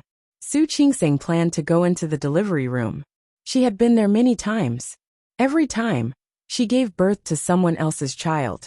This was the first time she went in to give birth herself. Qingsang. Hua Jinyao went forward and held her hand. Qingsang, how are you? Does it still hurt? Can you give birth on your own? Is there a problem? Will it be dangerous? I often see on TV that it's difficult to give birth. Why don't you listen to your mother and have a C-section? Are you scared? Su Qingsang's question was a joke. It was the first time she had seen Hua Jinyao so incoherent and nervous. She was joking, but Hua Jinyao nodded very seriously. Yes. I'm so scared. Su Qingsang was stunned for a moment. Hua Jinyao held her hand tightly. I'm really scared. Qingsang, you'll be fine, right? Of course. It was the first time Su Qingsang had seen Hua Jinyao so panicked. Her stomach was hurting, but because of his reaction, she felt that the pain wasn't as intense as before. Director Sun is here. Don't worry. Everything will be fine. Su Qingsang looked at Hua Jinyao's state. She had originally wanted him to accompany her into the delivery room, but looking at him now, she gave up. Just wait outside. No. Hua Jinyao was very determined. I want to go in with you. Are you sure? Su Qingsang was quite calm. Actually, you don't need to go in with me. Be it Chief Sun or Chief Shen, they were both very experienced doctors. With them here, I'll definitely be fine. I want to go in with you. Hua Jinyao was very persistent. Su Qingsang nodded. Okay. Then don't cause any trouble later. I promise I won't. Hua Jinyao raised 3 fingers and promised. However, when he really entered the delivery room, Hua Jinyao realized that his promise seemed to have been made too early. Su Qingsang was very calm. This calmness was even calmer than when she was on the operating table. She slept on the delivery bed and listened to Sun Huya's instructions. Later, when I tell you to use force, you can use force. Okay. Su Qingsang was in so much pain that her face turned pale. However, Hua Jinyao's face was even paler than hers. Honey, if you're in pain, you can bite my hand. Hua Jinyao grabbed her hand very tightly. It was obvious that he was very nervous. In contrast to his nervousness, Su Qingseng was calm. Why would I bite your hand for no reason? Aren't you in pain? I can bear it. Don't bear it. You'd better bite me. Su Qingseng took a deep breath. Hua Jinyao, calm down. Don't forget that I'm a doctor. Oh. Hua Jinyao watched as her face became paler and paler. Her breathing became heavier, and the sweat on her forehead increased. Honey, are you really not going to bite me? Sun Huiya had already started to prepare for the delivery. Seeing Hua Jinyao like this, she inexplicably wanted to laugh. She held back. Shut up. Su Qingseng glared at him. Don't speak. Qingseng, you can start using force now. Su Qingseng began to use force. She didn't scream like an ordinary pregnant woman. That wouldn't help, and it would also cause her to lose strength. When Sun Huiya told her to use force, she used force. When she told her to relax, she relaxed. Very good, that's it. Come, take a deep breath and use force. Su Qingseng was using force, but she felt that Hua Jinyao's breathing was getting heavier and heavier. Sweetheart. Hua Jinyao had never felt so weak in his 31 years of life as he did today. He held Su Qingseng's hand tightly. Why isn't the child out yet? Su Qingseng didn't have the time to talk to him. She finally realized that letting Hua Jinyao in was a mistake. I can already see the head. Qingseng, don't be distracted. Use force. Hua Jinyao became more and more nervous. Su Qingseng could even feel that her wrist was about to turn red from his pinching. She was in great pain. Not only did it hurt below, but it also hurt above. Hua Jinyao, let go of me. She gritted her teeth and said, but her voice was too soft. Hua Jinyao didn't hear her at all. His attention was completely attracted by Sun Huiya's words. Qingseng, did you hear that? The child is coming out. Su Qingseng didn't want to talk to him anymore. She wanted to break free from his hand and use force. She felt something coming out of her body. It's coming out, it's coming out. It's a boy. Congratulations. Sun Huiya carried the child out, and Hua Jinyao's grip tightened. Qingseng, did you hear that? It's coming out, it's coming out. Su Qingseng didn't want to talk to him anymore. She had ears. She could hear it herself. Wah! She heard the sound of the child crying. However, she didn't have time to relax. Her stomach hurt even more. She had been in pain for too long. So long that she couldn't hold on any longer. Sun Huiya's expression was solemn. She placed her hand on Su Qingseng's stomach and looked at Su Qingseng's pale and exhausted face. Qingseng, you can't relax. There's another one in your stomach. Hua Jinyao's happiness didn't last for more than 10 seconds. Sun Huiya's words made him nervous. There's another one? Yes. Sun Huiya had also delivered twins before. She had a lot of experience. Qingseng, you should rest for a while. Take a rest first. We'll start exerting ourselves later to give birth to the other child. Okay. Su Qingseng was weak. She had already exhausted most of her strength just now. Now she really didn't have any strength. Ling Fei took the warm water that she had prepared early in the morning and gave it to Su Qingseng. She took 2 sips and closed her eyes to rest. Qingseng, you can't fall asleep. Sun Huiya was afraid that she would fall asleep. Wait a minute. I'll help you check the condition of the other child now. Su Qingseng couldn't say anything. She could only nod weakly. Hua Jinyao looked at her current state and felt extremely sorry for her. He held Su Qingseng's hand tightly. He had no intention of looking at the child that had just been born. Qingseng, listen to me. The position inside isn't very good right now, but don't be nervous. Let's work hard together. Su Qingseng had no strength left. She looked at Sun Huiya and nodded silently. Sun Huiya's expression was solemn.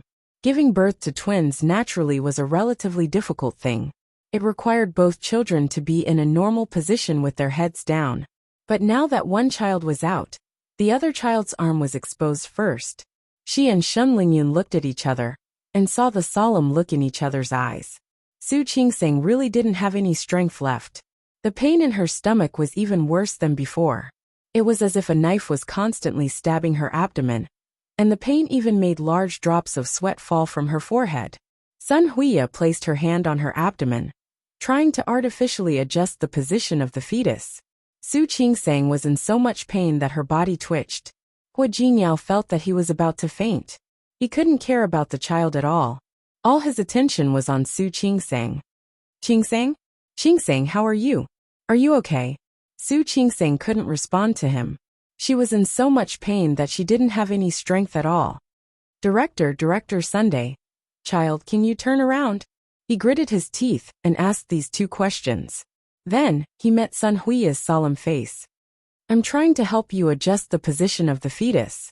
Don't be nervous. You're also a doctor. You know that this is normal.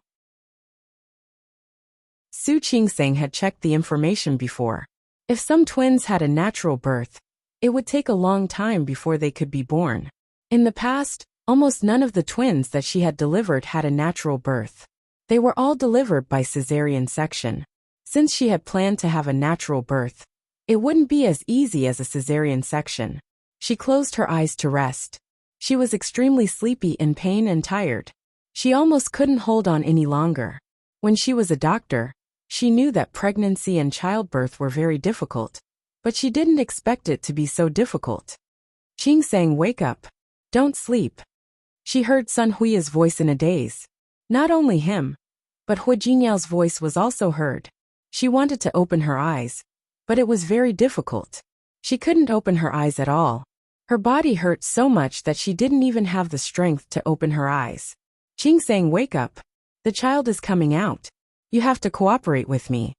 Qingsang. Qingsang. She heard people calling her, but she couldn't open her eyes. She was so tired, as if she had lost all her strength. At this moment, Su Qingsang was no longer the calm and rational doctor. She knew that there was another one in her stomach, but she was too tired and had no strength. Qingsang. Qingsang. Hua Jinyao looked at the pale and powerless Su Qingsang. He realized that he couldn't wake her up no matter how hard he tried. He was terrified and looked at Sun Huiya. What should we do? Dr. Sun? Qingsang can't wake up now. Why don't we perform a C-section on her? We can't do it now. Sun Huiya's expression was more serious than before. The child's head has already fallen down and is stuck at the entrance of the uterus. At this time, we can only wake her up and let her give birth to the child by herself. Qingsang, did you hear that? Qingsang, wake up quickly. Hua Jinyao had never been as panicked as he was at this moment in his life. He was panicking and at a loss. He didn't know what to do. He held Su Qingsang's hand tightly and kept kissing her sweaty cheek. Qingsang, wake up. We still have a baby. Don't sleep. Try harder. Don't sleep, okay? Su Qingsang couldn't hear it, or perhaps she could, but she couldn't wake up. She just felt tired. She felt very tired, very tired. She didn't have any strength, let alone giving birth. Qingsang? Qingsang. Sun Huiya's expression was rather ugly. She reached out to pinch Su Qingsang's philtrum. Qingsang, wake up. Try harder. Wake up. Just once. Wake up. Su Qingsang felt noisy and tired. Some things didn't matter to her, but when it really happened to her, it was often a doctor who didn't treat himself. In fact, her previous performance was already quite good, but she was pregnant with twins. Qingsang? Hua Jinyao called her a few times, but he couldn't wake Su Qingsang up. His heart became more and more flustered. He held her hand bent down and placed her hand on his face. He leaned down and looked at Su Qingsang, who had her eyes tightly closed and was exhausted. Qingsang, I beg you, wake up. Listen to me. There's something I've never told you. Don't you want to know what it is? Su Qingsang heard it, but she was really too tired and in too much pain. She didn't have the strength. Qingsang. Hua Jinyao kissed her cheek a little hard. He wasn't even afraid of hurting her. He wanted her to wake up. Qingsang. I love you. He kissed her forehead, her eyelids, the tip of her nose and her lips. Looking at Su Qingsang, who didn't react, Hua Jinyao felt his eyes start to sting and swell. Qingsang, did you hear that? I love you. I really, really love you. He didn't see Su Qingsang's brows move slightly. He just pressed his face against her cheek. Do you still remember the first time we met? It was also in the hospital. You stood in the hospital corridor and said that the wedding was cancelled in such an imposing manner. At that time, I thought that this woman was really decisive and strong. You proposed to me, and you asked me if I wanted to marry you? You didn't see the look in your eyes at that time. There was a hint of nervousness in her anticipation. She was afraid of being rejected, afraid of losing face, especially in front of such a scumbag. Hua Jingyao looked at her stubborn, but unable to hide the trace of vulnerability in her eyes, and his heart skipped a beat. He generously agreed to her request. He agreed to marry her. At that time he thought, so what? Wasn't it just marriage? Anyway, Grandpa had wanted him to get married for a long time. This woman, with such a personality, Grandpa should like her, right? Married life was much better than he had imagined. Su Qingsong's personality looked a little cold on the surface, but her heart was as warm as fire. Her coldness was protective, and she only used it on people she was not familiar with. Her background, her personality, and everything about her. After slowly understanding her, Hua Jingyao found that there was a shadow of Su Qingsang in his heart and eyes. Because of the accident in his childhood, there seemed to be nothing wrong with him on the surface, but only he knew that there was a wall in his heart. Not just anyone could enter the heart of an impenetrable fortress. However, Su Qingsang was able to push down his wall bit by bit, and stubbornly moved in. Qingsang, I love you. Do you hear that? Wake up quickly. Okay? He had never tried to cry for anyone other than his family in his life. The few times he was touched were all for Su Qingsang. Now Hua Jinyao's eyes were full of tears. He enjoyed his married life with Su Qingsang. He liked to see her every day after work. He liked the warmth in the house because of her existence. He liked to have her by his side, even if she didn't do anything. Without Su Qingsang, he couldn't imagine how he would live such a long life in the future. Qingsang, I'm begging you, wake up. I promise you that as long as you wake up, I'll listen to you in the future. Qingsang. He felt his face itch and instinctively stepped back. He looked at Su Qingsong's face. She was still weak and pale, but her eyes were open. You are so noisy. After saying these 3 words, she looked at Sun Huya. Director Sun, the child is coming out. You have to work harder. Sun Huya's face was full of joy when she saw that she was awake. Although the situation just now wasn't dangerous for adults, it was easy for children to suffocate if they were stuck inside for too long. Come Qingsang, listen to me and cooperate with me. When I tell you to work hard, you start working hard. Just once. Let's try to succeed once and give birth to the child. Su Qingsang nodded weakly. 1, 2, 3, use more strength. Su Qingsang really didn't have any strength left. Amidst the pain and exhaustion, she saw Hua Jinyao's face that was as pale as a sheet of paper. She suddenly raised her hand and gently stroked his hand. Hua Jinyao grabbed her hand and pressed it tightly against his face. Hua Jinyao. Su Qingsang squeezed out those words with all her strength. I love you too. After saying this, she used all her strength. This time, the feeling of relaxation really came. Something left her body. She heard Sun Huya's voice. I've given birth. This is a daughter. Qingsang, you've given birth to a pair of twins. Su Qingsang curled her lips. She wanted to smile, but she couldn't smile now. All her perseverance had been used up in that instant. Su Qingsang, who had relaxed, fainted completely. Before she fainted, she only heard Hua Jinyao's extremely sharp and panicked cry. Qingsang! Qingsang! The people who came to visit her in the ward came and left and came again. There were already several groups of people coming and going. However, Su Qingsang, who had fallen asleep, didn't wake up. Hua Jinyao had been by Su Qingsong's side the whole time. He didn't have the time to care about others, let alone the child. Sun Huya had clearly told him that Su Qingsang was fine. She had only fallen asleep because she had lost too much blood and exhausted her energy after giving birth to 2 children in a row. However, he couldn't be at ease until he saw Su Qingsang wake up. He held her hand and didn't let go no matter how the people who came to visit Su Qingsang came and went. It had been a day since Su Qingsang gave birth. Today was already the 3rd day of the new year. However, Su Qingsang still hadn't woken up. Hua Jinyao couldn't sit still anymore. He resisted the urge to ring the bell and told himself that he had to believe in Director Sun and believe that Su Qingsang was fine. It had been snowing for the past 2 days. In the evening, the snow outside finally stopped. Hua Jinyao looked out of the window, and then at Su Qingsang. He pressed her hand against his face again. Qingsang? Look, the snow has stopped. Didn't you say that you like to make snowmen? Wake up quickly. When you wake up, I'll make one for you to see. Qingsang, you've given birth to a pair of twins. The doctors in your hospital all say that you're amazing. Don't you want to get up and see the children? To Hua Jinyao's disappointment, no matter what he said this time, Su Qingsang didn't wake up. His heart began to grow anxious. When Sun Huiya entered the ward to see Su Qingsang again, he couldn't help it. Chapter 645.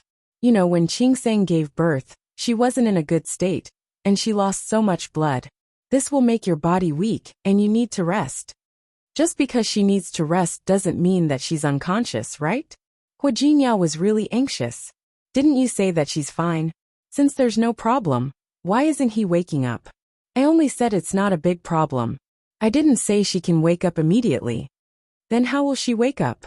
Sun Huiya looked at Su Qingsang. After sleeping for a night, her complexion was a little better than yesterday, but it was still as pale as a sheet.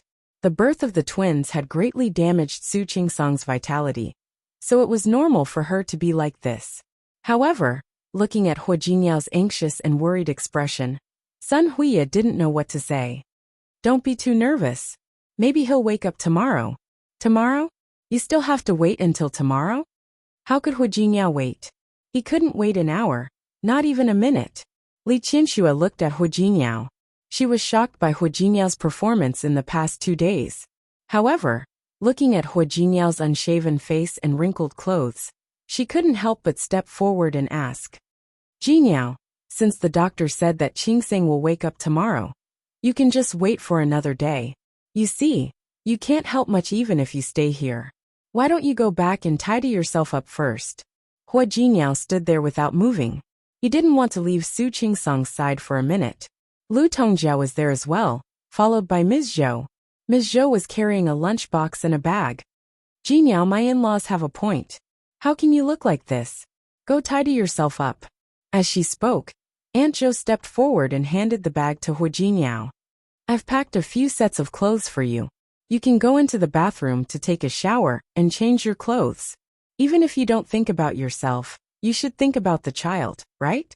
How are you going to meet the child later, when you're in such a mess? Hua Jinyao looked at Lu Tongjia, then at Li Qianxue, and finally at Su Qingsang, who was still asleep. He gave up and went into the bathroom to change. Li Qianxue and Lu Tongjia looked at each other. Both of them were worried. By right, she had already given birth and rested. Why hasn't he woken up after a day? Hua Jinyao took a shower and soon came out. After changing his clothes, he looked more energetic. As soon as he came out, he sat in front of Su Qingsang's bed, his eyes full of worry. Li Qianxue and Lu Tongjia were the only 2 elders in the ward.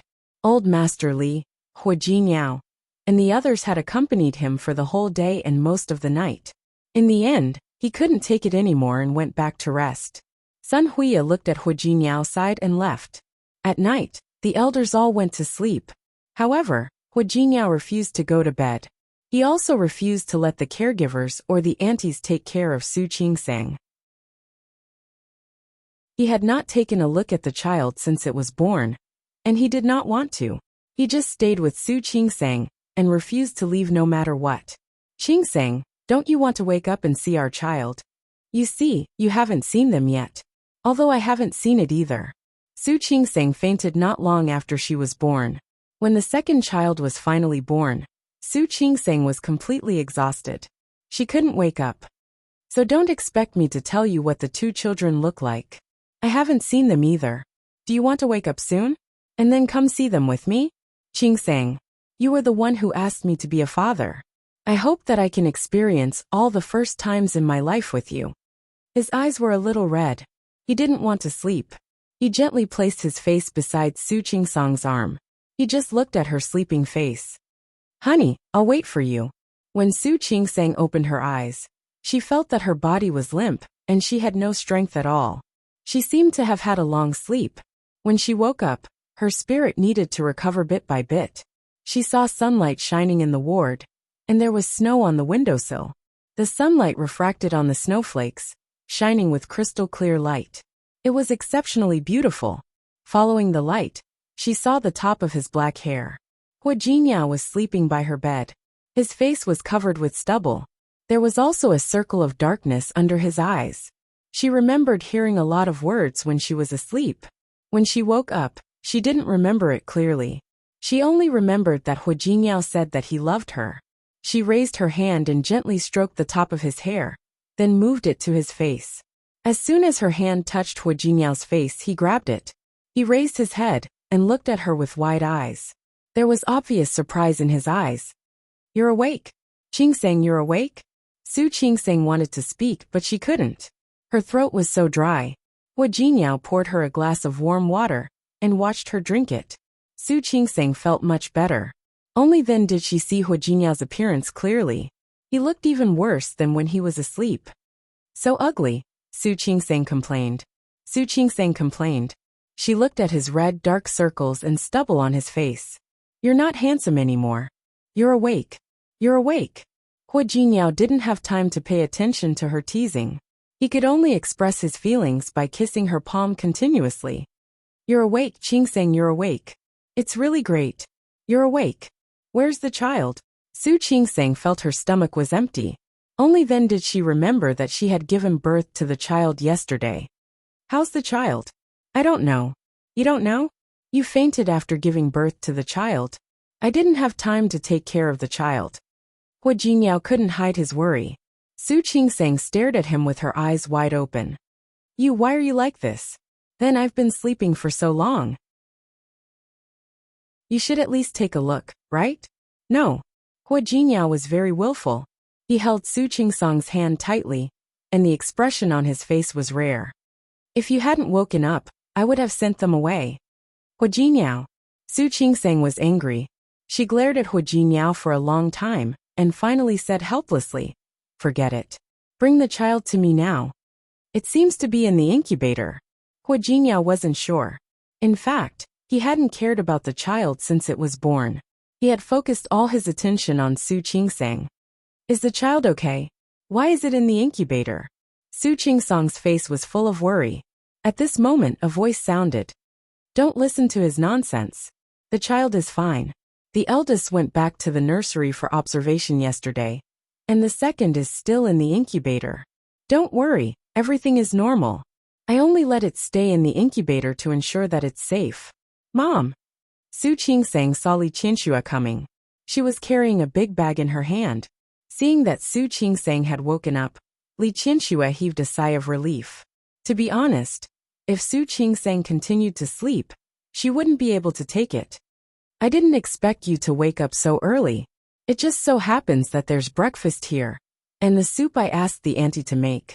Qingseng, come and drink the soup when you wake up. Director Sun said that you've injured your vitality. Next, you have to listen to me and take good nourishment. You have to recover your body." "Mom, it's not like what you said. This nourishment isn't random." "I don't care. Drink this bowl of chicken soup first." "Okay, I'll drink it." Su Qingseng wouldn't argue with Li Qianxue over such a small matter. She thought that she had only slept for 1 day, but she didn't know that she had slept for 2 days. She got up and went to the bathroom to wash up. When she came out, she was told that she had actually slept for 2 days. She was stunned herself.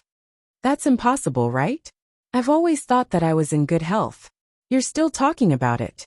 You gave birth on the 2nd day of the Chinese New Year, and slept until the 4th day of the Chinese New Year. That's you." Li Qianxue's words were filled with heartache. Su Qingseng stuck out her tongue and sat down on the bed again. She cooperated and finished the chicken soup. She was really hungry. After a bowl of soup, she felt that her energy had recovered a lot. "I want to see the children. I'll take you there." Hua Jinyao had just gone to find a wheelchair. He knew that Su Qingseng would definitely want to see the children when she woke up. There were 2 children, one in the nursery and the other in the incubator. Seeing that Su Qingseng had woken up, Sun Huiya, who had specially come to see her, told her about the situation. The older one is fine. The younger one was stuck in the uterus for a long time when he was born. His breathing was a little weak when he was born, but his vital signs are normal. There's no problem, don't worry. Okay. Thank you, Director Sunday. DeBeo had stayed in the nursery for 2 days. His facial features had grown a little more than when he was born. His little face was red, and he looked very healthy. DeBeo was 8 kilograms when he was born. Xiaobao was 5 kilograms. Xiaobao was lighter. But they're all very healthy. Qingseng, you're amazing. Su Qingseng looked at the little baby and felt her heart soften. Director Sun, can I carry him back to the ward? I want to breastfeed him. Of course you can. You can try to let him drink milk. But you have to. I reckon that there won't be enough milk. Su Qingseng smiled. Whether it was enough or not, she didn't want to rely on others to breastfeed the child. She wanted to do it herself. After looking at DeBeo, she went to look at Xiaobao. The little girl said that her skin wasn't red like that of ordinary children. Instead, it was white and tender. She was small and looked very cute. When Su Qingseng saw her daughter, she felt as if her heart was about to melt. It was completely different from seeing her son. Jinyao, that's our daughter. Yes. Hua Jinyao also saw her. It was his first time seeing his daughter. Her small face and tightly closed eyes. She slept there and didn't need to do anything. But Hua Jinyao could feel that his life was complete. He bent down and hugged Su Qingseng tightly. Wife, thank you. Only then did he truly feel that he had become a father.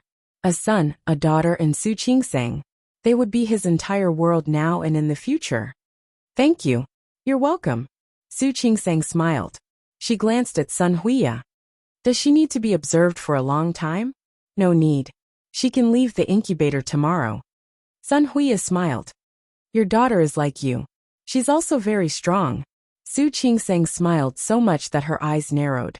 Her body hadn't fully recovered yet, so Sun Huiya asked her to go back and rest first. As for contact with the child, there was no rush. There would always be a chance. Li Qinxue had already seen her grandson yesterday. But now that she saw him again, she still couldn't help but want to hug him. He looks so good. He looks like Hua Jinyao when he was young. Lu Tongjia looked at the child from the side. Now that he had grown a little, his facial features were even more obvious. I think his eyebrows and eyes look a little like Qingsong's. He's so young, and you can tell who he looks like. Su Yusen, who had rushed over, glanced at the little baby and clicked his tongue. Why do I feel like no one looks like him? How can you say that? Li Qianxue couldn't help but pat her son on the head. What nonsense are you talking about? It's true. Only you guys can tell who he looks like. I can tell. I think he looks like me. Su Yusen didn't stand on ceremony at all. Haven't you heard of him? Nephews look like uncles. Pfft. Su Qingseng couldn't help but laugh. When she laughed, she felt a little pain in her abdomen. She just couldn't help it. You look like Qingseng. Who do you think the child looks like? So, Su Yusen said rather shamelessly. He has to look like me. Lu Tongjia couldn't stop laughing. She was very amused by Su Yusen. Su Qingseng looked at the scene in front of her and felt that it was really good. What's the child's name? Li Qinxue looked at Lu Tongjia. If the name isn't decided so quickly, let's call him by his nickname first. DeBeo's nickname is Xiang Xiang, and Xiaobao's nickname is Nian Nian. Xiang Xiang? Okay. Lu Tongjia hugged him and thought about it. Looking at the tender little face, her eyes suddenly turned red. Mom. Hua Jinyao stood next to her and put his hand on Lu Tongjia's shoulder. He didn't say anything, but the name had already said everything. It's okay. I'm happy. Lu Tongjia looked at the children in her arms. The pain she had felt in the past had lessened a lot because of the birth of these 2 children. There were still regrets, but she would learn to let them go. People always had to look forward. A day later, Su Qingseng had mostly recovered. Because it was a natural birth, she was discharged from the hospital after observation. Following her out of the hospital were 2 adorable, fair, and delicate babies. When they returned home, old Master Hua, who had wanted to celebrate, could only suppress his excitement under Su Qingsong's stop. The children were still young. It was indeed not good for there to be too many people coming and going. They could only wait until the full moon. But even if they couldn't celebrate, Old Master Hu's joy was obvious. The relatives of the Hu family also knew. Other than those who had gone to the hospital before, many people came to see the twins. Of course, not everyone could see them. Su Qingsang was upstairs with the children. They weren't very familiar with her.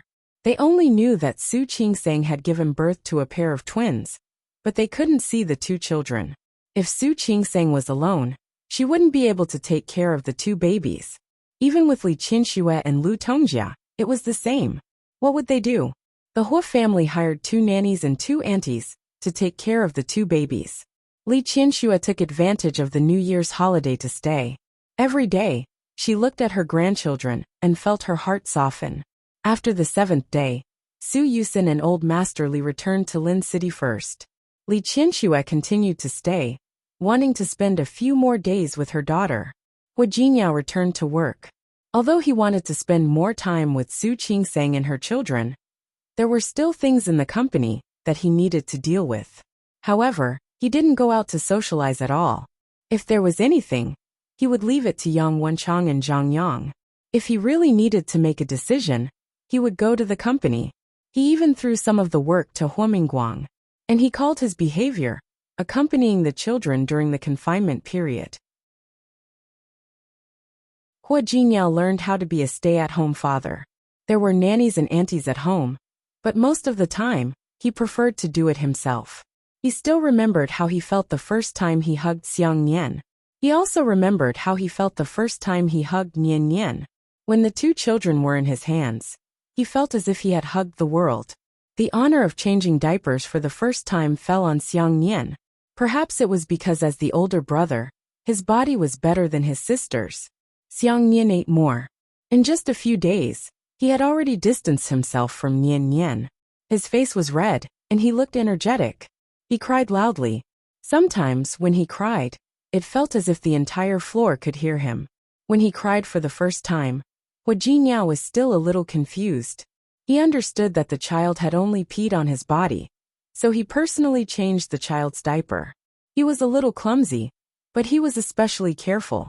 Su Qingsang looked at Hu Jinyao and suddenly had a feeling. She thought that Hu Jinyao would definitely be a very good father in the future. He would give all his love to these 2 children. Although he thought about it, what made his heart ache even more was Nian Nian. Contrary to what he thought, Nian Nian, who was born dozens of minutes later, was very quiet. She rarely cried. Even if she wanted to drink milk or change her diaper, she would only moan a few times. When she moaned, her face was red, as if she was holding her breath. It looked very heartbreaking. Because of this, Hu Jinyao's heart ached even more for Nian Nian. He wished he could hold his daughter in his arms all the time. Every day, other than taking care of Su Qingsang, he spent the most time with the 2 children. When Xiang Nian was washing the 3rd day with Nian Nian, the Hu family came. Afraid that he would startle the 2 children, Hu Jinyao only carried the twins for everyone to see, then carried them back to their room. He was very protective now, so he was even easier to wake up than Su Qingsang. The baby's room was arranged next to their room, and there was also a nanny and auntie to take care of the children. However, every time the child moaned, Hu Jinyao would wake up immediately. He had to work during the day and take care of the children at night. He was also responsible for accompanying Su Qingsang and slowly recovering with her. A few days later, Su Qingsang had recovered a lot, and she looked a little more plump. However, Hu Jinyao had lost weight. Seeing this, Li Qinxue was a little more satisfied with this son-in-law. There was no harm without comparison. Looking at what Hu Jinyao had done and thinking about what Su Qinghui had done, she could tell that Hu Jinyao truly loved Su Qingsang and treated her and her son well. She had nothing to worry about. She didn't tell Su Qinghui about the baby. If he wanted to know, he would naturally find out. Li Qinxue didn't think it was necessary to inform him. She would rather not see Su Qinghui. She didn't mention Su Qinghui, and neither did Su Qingsang. The mother and daughter often stayed together during the day. Li Qinxue was afraid that Su Qingsang would be bored during her confinement, so she always talked to her and took care of her. Just like Hua Jiniao took care of the two children, Li Qianxue would rather take care of Su Qingsing herself. She often blamed herself for not doing enough in the past, and wished that she could treat Su Qingsing better. After more than 10 days, the relationship between the two had improved a lot. Lu Tongjia had also taken this opportunity to improve her relationship with Hua Jiniao. There were 2 more children in the family. There were many topics that the elders could talk about. For example, today Nian Nian drank more milk. Thinking about it, she cried a few more times. Because of the existence of the 2 children, the Hua family suddenly had countless more vitality. That day, Hua Jiniao returned home with a bag. During this period of time, there were enough gifts. Whether it was Li Qianxue or Lu Tongjia, no one was surprised. When the things were carried upstairs, no one opened them. It wasn't until night time that everyone else had gone back to their rooms to sleep. The child was also carried to the baby's room to rest. Hua Jiniao carried the bag and sat down by the bed. What? So mysterious? Hua Jiniao said that Su Qingsing had a hard time giving birth, and he would bring her some surprises from time to time. However, this was the first time he had been so mysterious. Hua Jiniao didn't say anything. He just took out the things inside. There were 2 sweaters and 2 onesies. There were also 2 small vests, both made of wool. They weren't thick, and were suitable for babies to wear. It could be seen that they were made of high-quality wool. The fine stitches were especially soft. It was very comfortable to touch. There was no need for Hua Jiniao to explain in detail. Su Qingsing knew who prepared this. Auntie is here? She came to look for you. Strictly speaking, she didn't come to look for me. She came to look for Yang Wenchang. Tianyu Group couldn't enter without an appointment. Xiang Kaiping didn't intend to disturb Hua Jiniao and let people know that she had a relationship with Hua Jiniao. She went to Tianyu Group, found Yang Wenchang, and gave him this. Yang Wenchang had helped Hua Jiniao deal with many things in the past, so he naturally knew Xiang Kaiping. She said that she speculated that the 2 children should be about to be born during this period of time. It wasn't convenient for her to visit, but she had to prepare the gifts first. When Yang Wenchang told her that the children had been born, she was very happy. She was even happier when she heard that they had given birth to a pair of twins. She handed the gifts to Yang Wenchang and asked him to pass them to Hua Jiniao. That's great. That's great. Qingsing is a lucky man. Please tell Jiniao not to tell Qingsing that it was me who prepared it. She said that, but Hua Jiniao couldn't not tell her. Moreover, with Su Qingsang's intelligence, it was impossible for her not to guess. Su Qingsang stroked the 2 sweaters, picked them up, and gently smelled them. She thought of something and suddenly smiled. Put them away. When my mother returns to Lin City, I'll take them out for the children to wear. Besides, it's too big now. I can't wear it. Okay. Hua Jiniao nodded and got up to pick up the sweaters inside. And this, a pair of longevity locks. In Lin City there was such a custom. If a grandmother became a grandmother, she had to prepare a longevity lock for her children. Li Qianxue had already bought one before, and it was more exquisite than this. However, this one was also Xiang Kaiping's intention. Su Qingsang's eyes were a little sore. She blinked her eyes, suppressed her emotions, and looked at Hua Jiniao. Put them away. When they grow up, leave them to the children. The twins were children of the Hua family, so they naturally didn't lack such things. But this was a kind intention.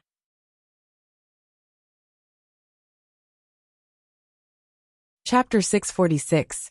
Jiniao. Yes. I suddenly feel so happy. Yes. Hua Jiniao hugged her and smelled the faint milky fragrance on her body. Ever since she gave birth, her body was full of motherly radiance. I feel very happy too. Su Qingsing pressed her face against Hua Jiniao's chest. A long time ago, she had always thought that she was a pitiful little girl, an illegitimate daughter. No one doted on or loved her. Therefore, she could only love herself. Now, she suddenly felt that maybe she had been wronged in the past 20 years, so she was twice as happy in the future. Right. Su Qingsing thought of what she could do for Xiang Kaiping. If Su Peijian can change after she gets out, let's not care about her anymore. She knew what Xiang Kaiping cared about the most. and the only thing she could give her was not to destroy what she cared about the most. Of course, the premise was that Su Peijian lived up to her expectations and didn't mess around anymore. I promise you, Hua Jinyao could guarantee this. As long as Su Peijian didn't court disaster, he believed that she could continue her life after she got out. Moreover, with Su Peijian's ability, she could live a good life. That was if she was willing. Speaking of which, she hadn't paid attention to Su Peijian for a long time. How is she recently? Not bad. Hua Jinyao really asked Yang Wenchang to ask about her today because of Xiang Kaiping. She should be able to get a reduction in her sentence. It's been reduced by half a year now. Really? That was great. It meant that Su Peijian was really repentant now. Yes. I heard that she's teaching people in prison. A month before the new year, the prison organized a performance party. She was the leader. I heard that the response to several performances was good. The higher-ups are very satisfied with the current performance of their prison. It can be said that she made a contribution and got a reduction of half a year. If she is willing to continue like this, I think she can get out in less than 3 years. Regardless of whether her purpose was to reduce her sentence or not, with her pride, it was already progress that she was willing to do these things. That's great. Su Qingsang thought of Xiang Kaiping. This way Auntie can live a better life. Hua Jinyao didn't comment. Even if Su Peijian came out and stopped doing bad things, it was still unknown whether she could accept Xiang Kaiping. Alright, you're still in confinement. You don't have to worry about other people's business. Sleep. I'm just saying it casually. I'm not tired now. I've let you guys do all the work. I have nothing to do at all. At home, there were 2 aunties and 2 nannies who specialized in taking care of the children. Apart from breastfeeding, most of the time, she could not interfere. As for carrying a child, it was even more difficult. If it weren't for the fact that the 2 children were basically sleeping a lot now, the elders at home would be fighting to hug them. Old Master Hua was the happiest one. Recently, he was in high spirits because of happy events. He was grinning from ear to ear. It wasn't that there weren't people of his age who had lived to his age, but there weren't many with 4 generations living under the same roof. There were 4 generations living under the same roof, but there was no family that had twins, and they were a boy and a girl. How could Old Master Hua not be proud? He felt as if the wind was blowing when he walked. Not only was Old Master Hua happy, but Hua Yangyuan and Hua Yangxiu also liked to visit the children when they were free. After a few days, the facial features of the 2 little fellows had also slowly grown. With Hua Jinyao and Su Qingsang's good looks, the 2 babies looked like they were carved from jade and looked extremely cute. They looked like Hua Jinyao, but Su Qingsang's outline could be seen. Nian Nian looked more like Su Qingsang. However, Hua Jinyao's shadow could still be seen in her eyes. Speaking of which, the 2 little guys looked very similar. Looking at the 2 little babies every day, Su Qingsang felt satisfied with everything. The pain during childbirth and the lingering fear of almost falling asleep and not waking up became insignificant at this moment. After the first month, it would be the little baby's full moon. It was still very cold in Rong City, and Su Qingsang had just finished her confinement.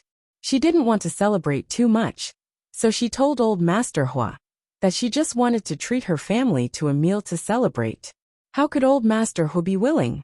Su Qingsang tried to persuade him again and again, but she only said that the 2 children were still young. There was no need to be too ostentatious. Hua Jinyao knew what Su Qingsang meant.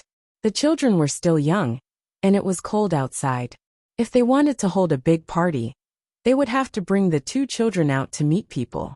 Su Qingsang felt sorry for the children and was unwilling.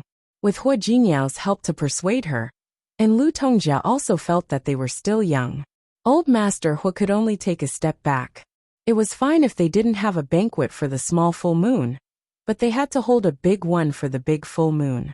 Hua Jinyao and Su Qingsang didn't have a wedding in Rong City. Old Master Hua also wanted to take this opportunity to give Su Qingsang. This time, Su Qingsang and Hua Jinyao couldn't go against Old Master Hua's wishes anymore. They could only agree. 3 months later, the weather in Rong City would also be warm. It would be appropriate to take the children out. Li Qinxue stayed in Rong City for more than half a month. She still had things to do, so she returned to Lin City after the Lantern Festival. Before she left, she was especially reluctant to part with Nian Nian. After returning to Lin City, she would talk to Su Qingsang at least 3 times a day. Every day before going to bed, she would look at her grandchildren before going to bed. As Nian Nian grew up, her facial features combined the advantages of Hu Jiniao and Su Qingsang. Unexpectedly, the more they looked, the more similar they became. Although they looked alike, their personalities were completely different. As Nian Nian grew up, his voice became louder and louder. He often roared when he was unhappy, and his cries could even be heard downstairs. Nian Nian was different. She rarely cried. Sometimes, when she saw Nian Nian crying, she would blink at him, as if she didn't quite understand what he was crying about. At this time, something very interesting would happen. When Nian Nian didn't cry and only stared at him, he wouldn't cry anymore. Su Qingsang's greatest pleasure now was to observe the 2 children. She didn't know that children were really different every day after becoming a mother. She thought that Nian Nian's hair grew faster, but it was always darker. But what about Nian Nian? Her hair was thin. When she was born, it was a little yellow, but it slowly became darker. If she drank milk, Nian Nian would often drink all of Su Qingsang's milk. When Nian Nian wanted to drink it, it was gone. At this time she would feel especially wronged, but she wouldn't cry. She would just look at him like that. Su Qingsang's heart melted. Next time, she would feed Nian Nian first. But after thinking about it, she didn't want to. When he made a fuss, it would be very loud. Sometimes, Su Qingsang would wonder who this child looked like. Why was he so good at making a fuss? She heard from Lu Tongjia that Hu Jiniao was quite sensible when he was young. He was obedient and easy to take care of. He didn't even need to wake up at night. How did he turn into a little devil in Xiang Xiang? Su Qingsang had no choice but to gulp down the milk soup. She was afraid that 2 babies wouldn't be enough. Even so, Nian Nian still drank milk powder. When the little guy held the milk bottle in his mouth, he looked extremely pitiful. At first, he refused to drink the milk from the bottle no matter what. Later, he was so hungry that he barely drank 2 mouthfuls. After trying a few more times, he knew that he wouldn't be able to drink his mother's milk. In the end, he finally accepted the fact that he could only get the milk bottle. His resistance was a little less. Every time this happened, Su Qingsang felt both amused and helpless. There was nothing she could do. Nian Nian's physique was a little weaker than Nian Nian's. She really couldn't blame him for being biased. Even Hu Jiniao had the same thought. Boys have to be raised a little rougher. Isn't it just that he doesn't have milk to drink? He has such a bad temper. When he grows up, see how I'll deal with him. Although that was what he said, every time the child cried, he couldn't wait to immediately pick him up and coax him. Su Qingsang couldn't be bothered to expose his tough words and soft heart. Anyway, the child was his. When the time came, he would really deal with him ruthlessly. Time slowly passed by more than 2 months. Soon, it was the 100th day of the 2 little guys' lives. Because old Master Hu said that they wanted to hold a big party, the Hu family had 100 tables in the largest hotel in Rong City. They invited all the people who were friends with the Hu family, their business partners, and their distant and close relatives. Xiang Xiang and Nian Nian, who were already 100 days old, now looked like 2 little dolls in a New Year's painting. They were pink and tender, and especially likable. It wasn't the first time Xiang Xiang had gone out. He had gone out for a vaccination and a checkup at the hospital. However, it was the first time he had seen so many people. He wasn't afraid of strangers at all. He just rolled his eyes and looked around. If anyone reached out to hug him, he was willing to let them hug him. He smiled at whoever hugged him. Nian Nian wasn't afraid of strangers, but she didn't seem to like to interact with others. She was only willing to let her family hug her, and didn't want anyone else. Finally, when she saw Hu Jiniao in a suit and tie, she immediately turned her head and kept looking at him. Nian Nian liked Hu Jiniao very much. As long as Hu Jiniao hugged her, she would obediently stay in her father's arms. Seeing that there were so many people, no matter who came, she didn't want to bother with them.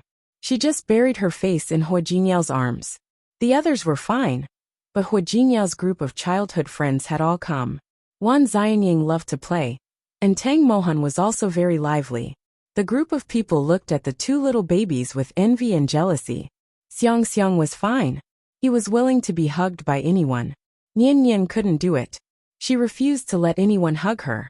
She would change her face the moment someone hugged her. Hua Jinyao couldn't bear to let them hug her either. The rules were that they could only look at her and not hug her. This little girl has such a bad temper. Wan Xianying clicked his tongue, but his eyes were filled with envy. Jinyao, I think your daughter is so cold and aloof.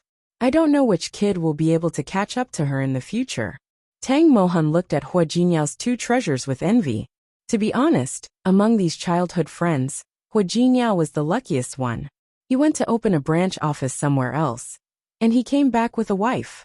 It wasn't a big deal to marry a wife. The key was that his wife wasn't an ordinary person. Look at how she gave birth to 2 children in one go. She had both a son and a daughter. What nonsense are you talking about? Hua Jinyao now treated his daughter like a pearl. When he heard Tang Mohan's words, he was unhappy. What kid? I'll destroy whoever dares to have any ideas about my daughter. Nonsense again. Su Qingseng couldn't stand it anymore. Will you be happy if no one wants your daughter when she grows up? How can no one want my daughter? Hua Jinyao retorted. I'm just saying that I won't let them have any ideas about my daughter. Yes. You can raise her at home for the rest of her life. I'll raise her for the rest of her life. It's not like I can't afford to raise her. Su Qingseng face-bombed. She had begun to understand Hua Jinyao's daughter complex over the past few days. Jinyao, don't be so stubborn. Li Junxing teased. Maybe if your daughter doesn't get married a few years later, you'll still rush her. Absolutely not.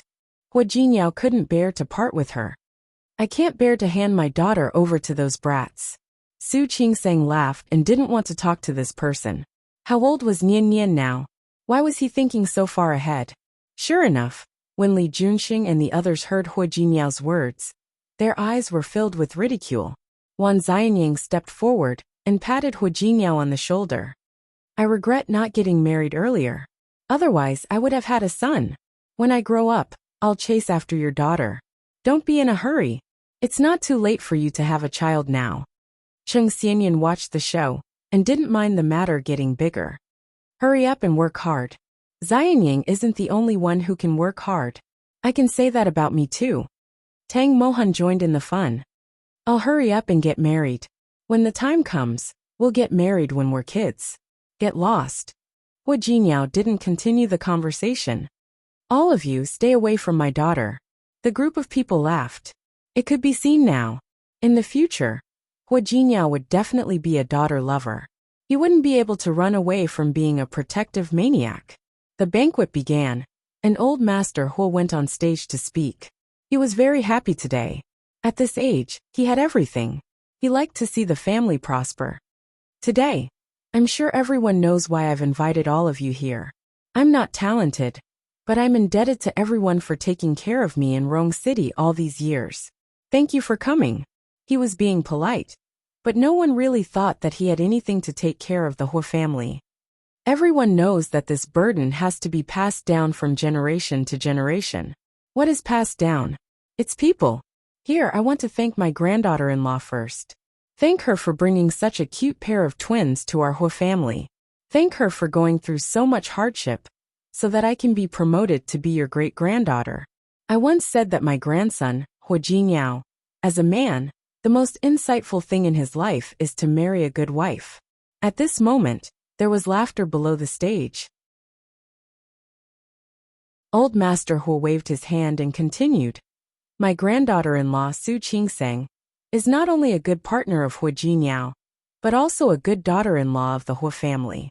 Now the Hua family has a pair of twins. As an old man, I don't have much to give. I'll give my granddaughter-in-law 2% of the shares of the Tianyu Group under my name. How much was the market value of the Tianyu Group? 2% of the shares was quite shocking. With these shares, Su Qingseng could enter the board of directors in the future. All the guests present immediately looked at Su Qingseng, who was holding the child. She didn't expect such a thing to happen, so she couldn't help but glance at Hua Jinyao. Hua Jinyao's reaction was to pinch her palm, indicating for her to calm down. No.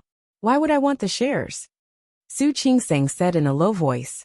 Hua Jinyao smiled at her. Grandpa gave it to you, so just take it. Don't worry.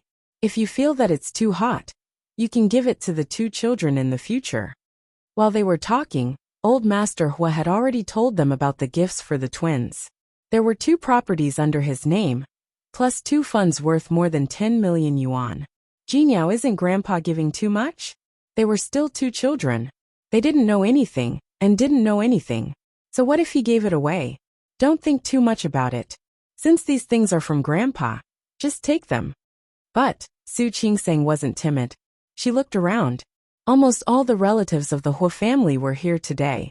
To be honest, she really wasn't used to Old Master Hua being so high profile. It wasn't just Old Master Hua. Hua Mingguang and Lu Tongjia both expressed their feelings after the birth of their children. The 2 little guys were still so young, but their assets were already quite astonishing. Most importantly, Old Master Hua gave these things to Xiang Xiang and Nian Nian. Hua Jinyao didn't only have one brother. He was the only one. But what about Hua Mingliang and Hua Mingmei? There were other people there. Although they weren't married yet, they would get married sooner or later, and they would have children sooner or later.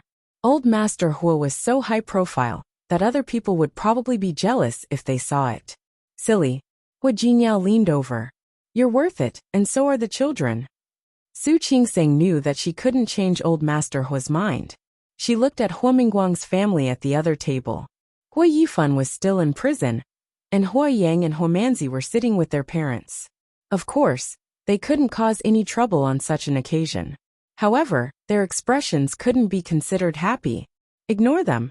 As if he knew what she was thinking, Hua Jinyao held her hand tightly. Don't worry. Believe me, I have the ability to protect you. And I also have the ability to protect the 2 little babies. Okay. Su Qingseng wasn't too worried. She just felt that it wasn't good to be so high profile. However, since the truth was already like this, she could only accept it. Actually, you really don't have to be too nervous. Every child of the Hua family will be born with a corresponding property under their name. In the future, if Hua Yifan and the others have another child, they will definitely have the same. Really? Of course it's true. Hua Jinyao nodded. However, it was impossible for it to be as grand as Xiang Xiang and Nian Nian, even if Old Master Hua would be said to be biased. However, there were some things and people that he really favored Hua Jinyao more. This was something that others couldn't be jealous of. The full moon banquet was very lively. Xiang Xiang refused to sleep until he was too tired. He fell asleep in the auntie's arms. It didn't take long for Nian Nian to fall into a deep sleep. When she got home, the 2 little ones woke up together. When they woke up, they started to make a fuss, wanting their mother. Su Qingseng had been tired all day, but she had no choice but to cheer up and feed the 2 little ones. It wasn't easy for her to coax the 2 little ones to sleep again. She could finally rest. However, before Su Qingseng could walk to the door and return to her room, Nian Nian cried again. It was different from the previous soft moans. Nian Nian cried a little loudly this time. Su Qingseng went forward to take a look, and found that her daughter didn't look too good either. Nian Nian.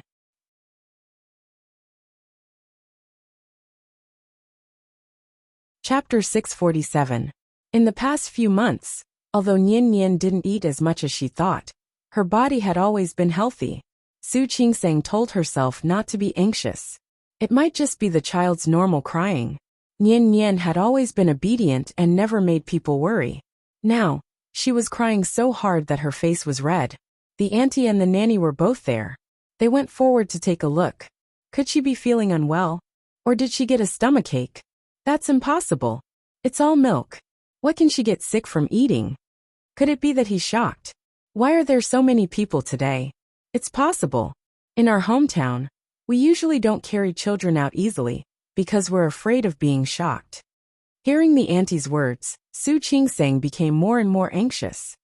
Stop talking. Let me check first. She gave Nian Nian a basic checkup. She was a doctor, so she had all the medicine boxes at home. She took Nian Nian's temperature and found that she was fine.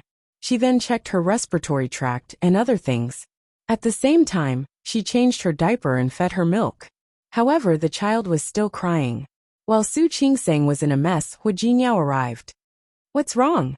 Why aren't you sleeping?" When Nian Nian saw Hu Jiniao, she cried even harder. Seeing this, Hu Jiniao quickly reached out and carried the child over. "What's wrong, Nian Nian? Why are you crying?" The moment he carried Nian Nian in his arms, she immediately stopped crying. Her little face pressed against her father, and she sniffed. With her head tilted, the exhausted little girl fell asleep just like that. "So you've been making a fuss all this time just for you to come?" Su Qingseng had always known that her daughter was clingy to Hu Jiniao, but she didn't expect it to be to this extent. Every night before going to bed, Hu Jiniao would come to see his son and daughter, especially to hug his daughter. Nian Nian stopped crying when she was in Hu Jiniao's arms. She looked at Hu Jiniao as if she had been wronged. Hu Jiniao hugged Nian Nian and gently patted her back, coaxing her to sleep in a low voice. Su Qingseng stood not far away and watched this scene. Even though she had seen this scene many times in the past 3 months, it still didn't stop Su Qingseng from feeling warmth in her heart. Hu Jiniao was really a good father. In fact, he didn't need to coax her for too long. Before long, she fell asleep in Hu Jiniao's arms. Hu Jiniao waited until his daughter fell asleep before he gently placed her on the small bed. Hu Jiniao told the housekeeper and the maid to be careful, then held Su Qingseng's hand and went back to the room. "Not bad, Mr. Hua." As soon as they entered the room, Su Qingseng was not stingy with her compliments. "You're becoming more and more like a stay-at-home dad. Thank you for the compliment." Su Qingseng shook her head with a smile and thought of something else. "Speaking of which, your daughter is really clingy to you." It was just that he didn't go to see his daughter before going to bed like before. How could she cry like that? "Jealous?" Hu Jiniao put his arms around her waist and teased her. "Yeah, I'm jealous. How could Su Qingseng not be jealous? I tried to coax my daughter for a long time, but I still couldn't coax her. You made her obedient as soon as you took action. I gave birth to this daughter. Of course I'm jealous." Su Qingseng was exaggerating. In fact, during this period of time, Nian Nian had gotten used to being hugged and coaxed by her father for a while before she fell asleep. Hu Jiniao picked Su Qingseng up and made her look at him. "Okay, then I'll start coaxing you now, okay?" "Okay." Su Qingseng nodded and raised her head to look at Hu Jiniao. "How are you going to coax me?" "Like this." As he spoke, he kissed Su Qingseng's lips. Su Qingseng hooked her arms around his neck and took the initiative to kiss his lips. However, when Hu Jiniao's hand moved down, she grabbed his hand and left his arms. She stepped back a little. "Okay, I'll go take a shower." After a tiring day, she was covered in sweat. "It's okay, let's shower together." He reached out to hug her again. Su Qingseng glared at him, then quickly left his arms like a loach. After entering the bathroom, Su Qingseng looked at herself in the mirror with mixed emotions. In the past 3 months, because of giving birth, she had gained a lot of weight before giving birth. Although her figure had recovered a little after giving birth, she looked even more voluptuous than when she hadn't been pregnant. When she took a shower, she stood in front of the mirror and looked at herself.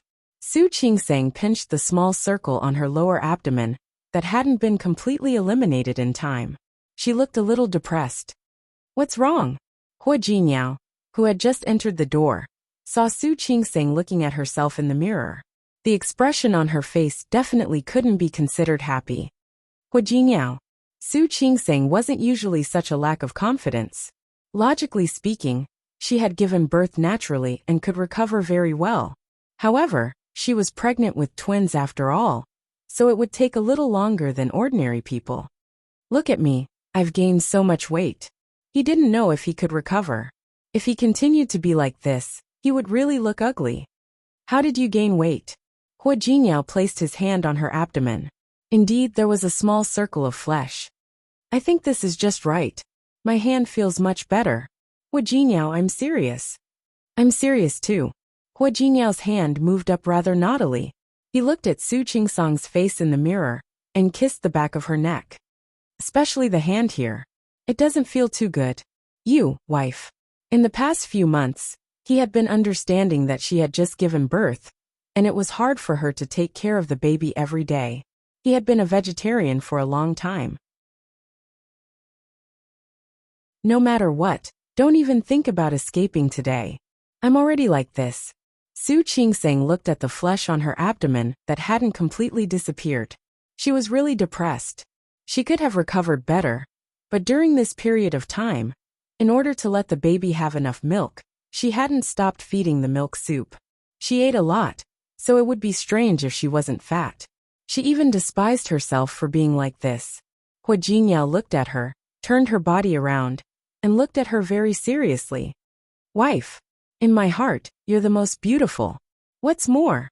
Hua Jingyao stroked her abdomen and looked at her figure, which was indeed much fuller than before. You became like this because of me. Do you think I would despise you? Su Qingseng didn't say anything. No woman could really not care about her appearance, but Hua Jingyao's words undoubtedly made her extremely happy. Hua Jingyao, are you serious? Wife, I will definitely try my best to prove it to you today. He stood up, easily picked her up, and walked to the bathtub. You're even more attractive to me than before you had a child. The annual Christmas was here again. Today was a little special. It was Su Qingsang's third birthday after her marriage to Hua Jingyao, and it was also her second birthday. After all, her birthday was written as the 26th. Last year, Hua Jingyao had planned to celebrate Su Qingsang's birthday, but Su Qingsang was pregnant and couldn't move freely. He wanted to take her out to play, but he couldn't. This year there was a chance. Hua Jingyao helped Su Qingsang apply for leave in advance. Then, he handed the two children to Lu Tongjia and Hua Mingguang. The winter in Rong City was getting colder, but Hua Jingyao was very excited. He brought Su Qingsang to the airport early in the morning. Where are we going? On the way to the airport, Su Qingsang was still a little hesitant. How many days are you going to take me? Xiang Xiang and Nian Nian. Before she became a mother, she really didn't think she would have such a mentality. But ever since she became a mother, as long as she was away for a little longer, she would start to miss her two children. Every day when she went to work, she would hug her two babies for a long time before leaving. It was even more so when she came back at night. Under such circumstances, Su Qingsang really couldn't bear to part with Xiang Xiang and Nian Nian. Wife, Hua Jingyao held her hand tightly. I know you can't bear to part with your two children, and I can't bear to part with them either, but we need some private time. No matter how reluctant he was, he didn't want to let Su Qingsang suffer. His son was very important to him, and his daughter was also very important to him. But Su Qingsang was more important. But, no buts. If I can bear to let go of Nian Nian for a few days, you should also learn to let go and miss Nian Nian for a few days.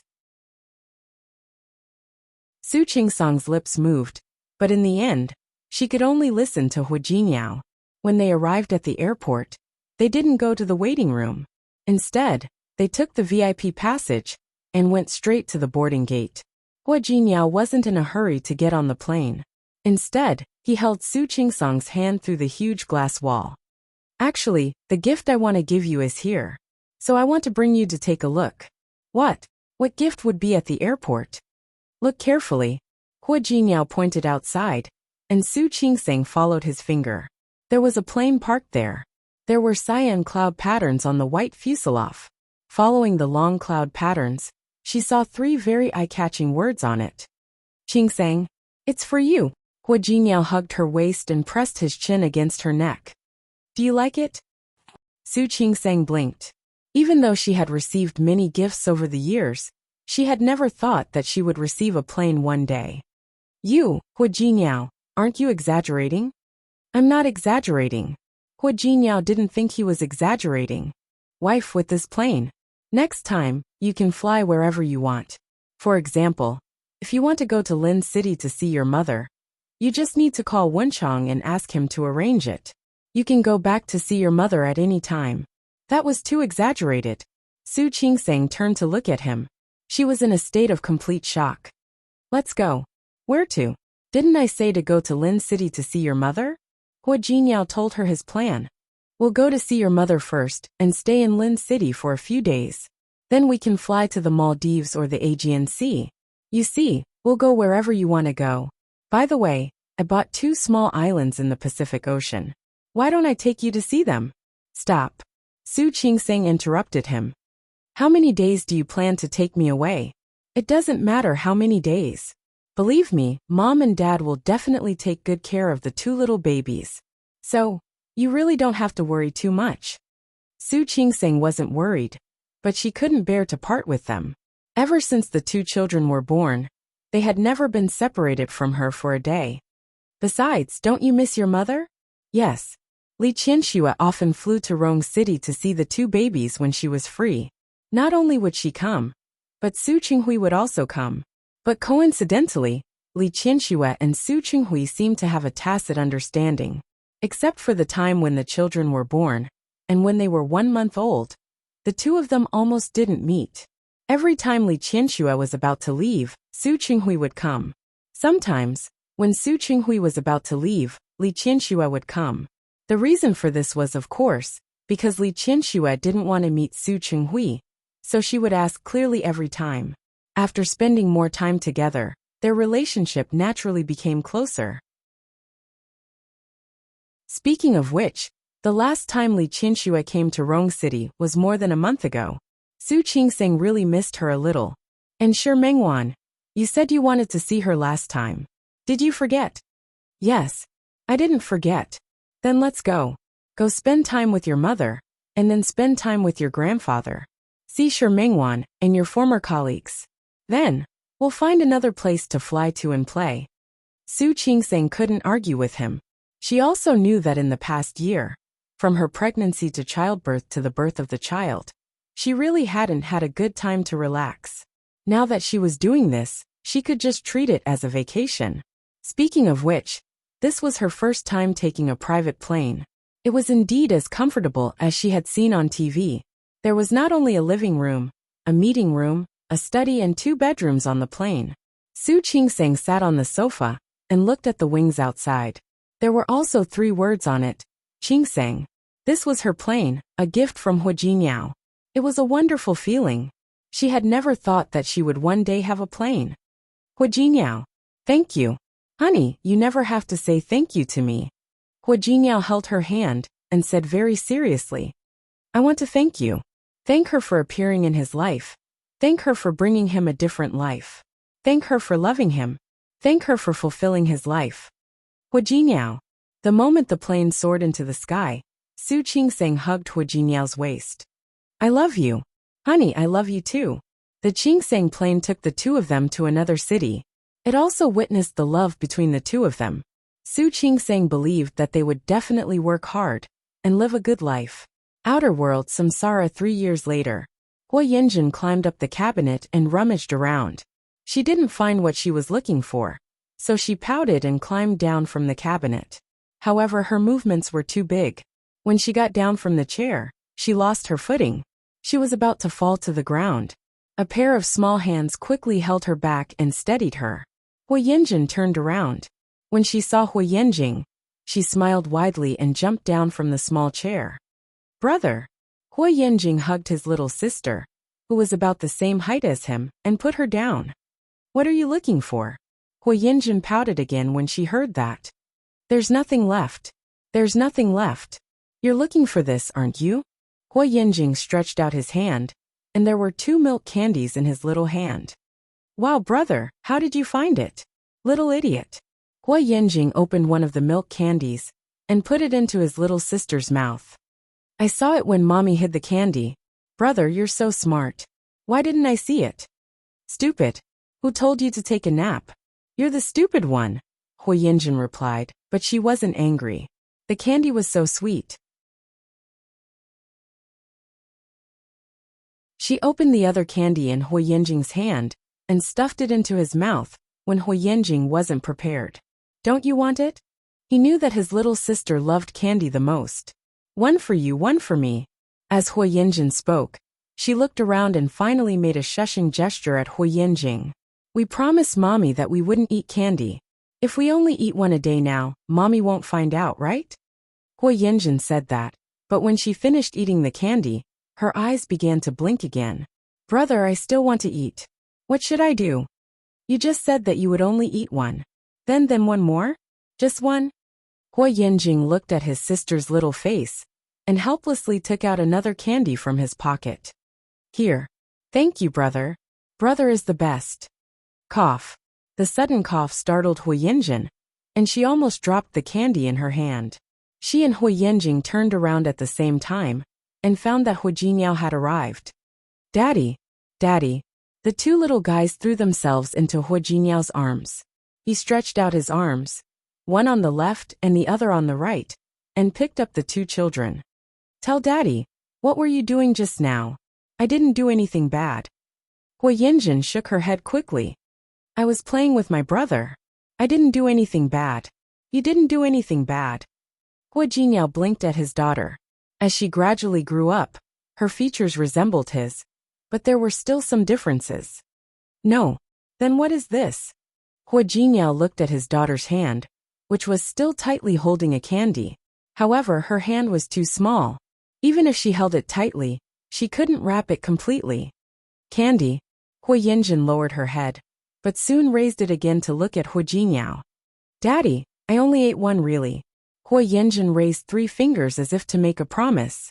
When she saw Hua Jingyao's serious face, she leaned over and kissed him on the cheek. Daddy, I promise I won't eat it, okay?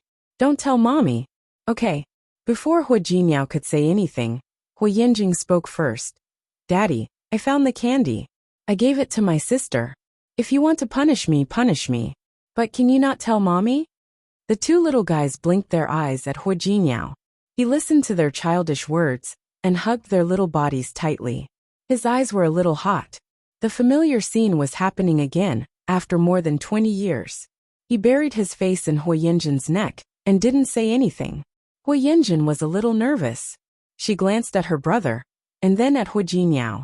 Finally, she said as if she was throwing away everything. Then if you want to tell Mommy, can you ask Mommy not to punish me? I promise I won't eat candy again, okay? Hua Jingyao shook his head and put down the two little guys. When he shook his head, Hua Yanjing's face fell. Daddy, I told you. I gave the candy to my sister. If you want to punish me, punish me. Hua Yanjing was quite manly. Hua Jingyao glanced at him and reached out to rub his head. Why would I? Don't worry. Mommy won't punish you. In this family, Su Qingseng definitely had a high status.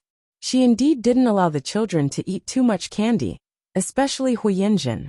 The little ball from back then had now grown into a cute little girl that could melt a person's heart. She had a tooth decay, which was caused by her fondness for candy. Ever since Su Qingseng found out, she didn't allow her to eat candy anymore. However, Hua Yanjing just couldn't resist the charm of candy. Lu Tongjia, who was used to spoiling her children, would secretly put a few in the house from time to time. It looked like she was hiding it well, but in fact, the two children would always find it. Hua Yanjing, in particular, seemed to always be able to see where the adults hid the candy. Really, Hua Yanjing wasn't sure. She blinked her black grape-like eyes at Hua Jingyao. Hua Jingyao was in a daze for a moment. At that moment, he seemed to see Hua Wushuang's shadow. However, he knew that Hua Wushuang was Hua Wushuang, and Hua Yanjing was Hua Yanjing. He wouldn't confuse the two of them. But at that moment, he really felt that the gap in his heart, that he had always thought had never disappeared, was quietly being filled. His beloved little daughter had healed the wound in his heart in such a reincarnated way. She was his angel. He hugged his daughter tightly and stood up. Hua Jingyao looked at her. Nian Nian, but you have to promise me that you won't eat candy again until your tooth decay is cured, okay? Okay. If you promise me, I'll ask your mother to allow you to eat one a day in the future. How about that? Really? Hua Yanjing blinked her eyes in surprise. Then will Mom agree? Yes. Really? Don't you believe in Dad? I do. Dad is the best. Hua Yanjing kissed Hua Jingyao's cheek again. Hua Jingyao smiled. He held his daughter and held his son's hand. In order to thank Nian Nian for her trust in Dad, Dad will take you out to play today. That's great. Hua Yanjing clapped her little hands. Then, brother wants to go too. Of course. Let's go.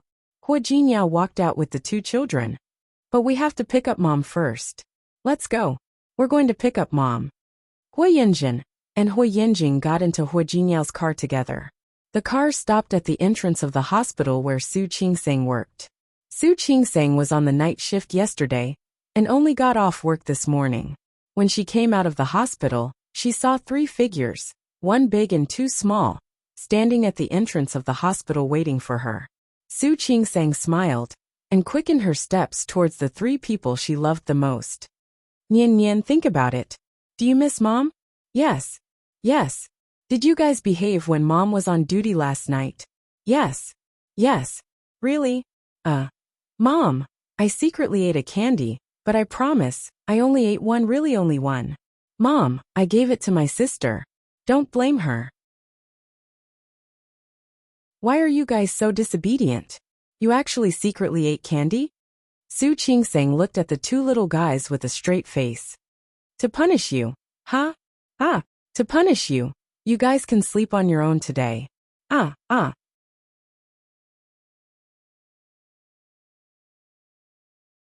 Chapter 648. Shi Mingwan looked at the little baby in Su Qingsang's arms. There was a flash of envy and love in her eyes. Today was Su Qingsang's baby's 1-month birthday party. She had come once when Su Qingsang gave birth. This was her 2nd time coming to Rong City. So cute. This is the sister, right? Yes.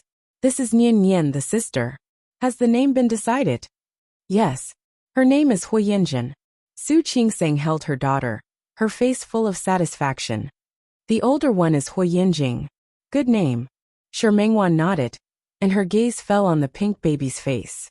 The most important thing is that she's really cute. She's so cute that I want to steal her home. Do you like it? Su Qingsang blinked at her. If you like it, hurry up and find a man and have one. I think you're right. Wan Xianying had arrived at some point. At this moment, he stood beside Shi Mingwan and looked at her with a hint of eagerness in his eyes. Sister-in-law, Wan. Shi Mingwan nodded at Wan Xianying as a greeting and quickly stood up. Qingsang, I'm going to the bathroom. Go ahead. She was obviously avoiding Wan Xianying, which made Wan Xianying's expression turn ugly. After Shi Mingwan left, he looked at Su Qingsang. Sister-in-law, I'm not that bad, am I? Su Qingsang couldn't answer. Everyone had their own eyes. Wan Xianying was good, but Shi Mingwan didn't like him, so there was nothing she could do. Xianying, listen to my advice. You'd better find another target. Wan Xianying didn't give up and said it casually. In fact, he had long given up. Hearing Su Qingsang say this, he wasn't angry. Okay. I want to see who subdued this flower in the end. Shi Mingwan actually knew that Wan Xianying wouldn't do anything. But facing someone who had once passionately pursued her, she always felt a little uncomfortable. In fact, she believed that Li Junxing might not have deep feelings for her. It was just the desire to conquer, just like that person. Shi Mingwan, who was a little absent-minded, walked a little faster. She didn't notice that someone happened to turn around in front of her and happened to come towards her. She accidentally fell into the other party's arms. Sorry. Shi Mingwan quickly apologized and wanted to leave his embrace. She was wearing high heels today, so she accidentally tripped over her left foot with her right foot. Not only did she lose her footing, but she also fell into his embrace. Shi Mingwan had never encountered such an embarrassing situation. She almost didn't dare to raise her head. However, he heard a low chuckle from above his head. Then his body was supported by someone, and he stood firm. Using this movement, she raised her head and realized that the person in front of her was very familiar, as if she had seen him somewhere before. I'm sorry. Shi Mingwan bit her lip and felt a little embarrassed. It's okay. Li Junxing shook his head. Today was the 1st month of Su Qingsang and Hui Jinyao's child. He had just flown over from Lin City today. He didn't expect to encounter such a romantic encounter as soon as he arrived. I'm so sorry. Shi Mingwan knew that the people who came today were either rich or powerful. They were all business friends of the Hu family. Therefore, he was indeed a little embarrassed. It really doesn't matter. Li Junxing smiled and took a step back. He looked at Shi Mingwan with a flash of amazement in his eyes. Speaking of which, he had never seen Shi Mingwan before. When he was in Lin City, it was unlikely that Hu Jingyao would invite Shi Mengwan to a gathering with them. When Shi Mengwan came to Rong City to play, and was brought to play with Hu Jingyao's group of childhood friends, Li Junxing was in Lin City. Therefore, Su Qingsang and Hu Jingyao had been married for more than a year. But Li Junxing had never seen Shi Mengwan. Shi Mengwan didn't wear a formal dress when she came over today, but she was very formal. She wore a classic Hepburn black dress with a red suit jacket on the outside.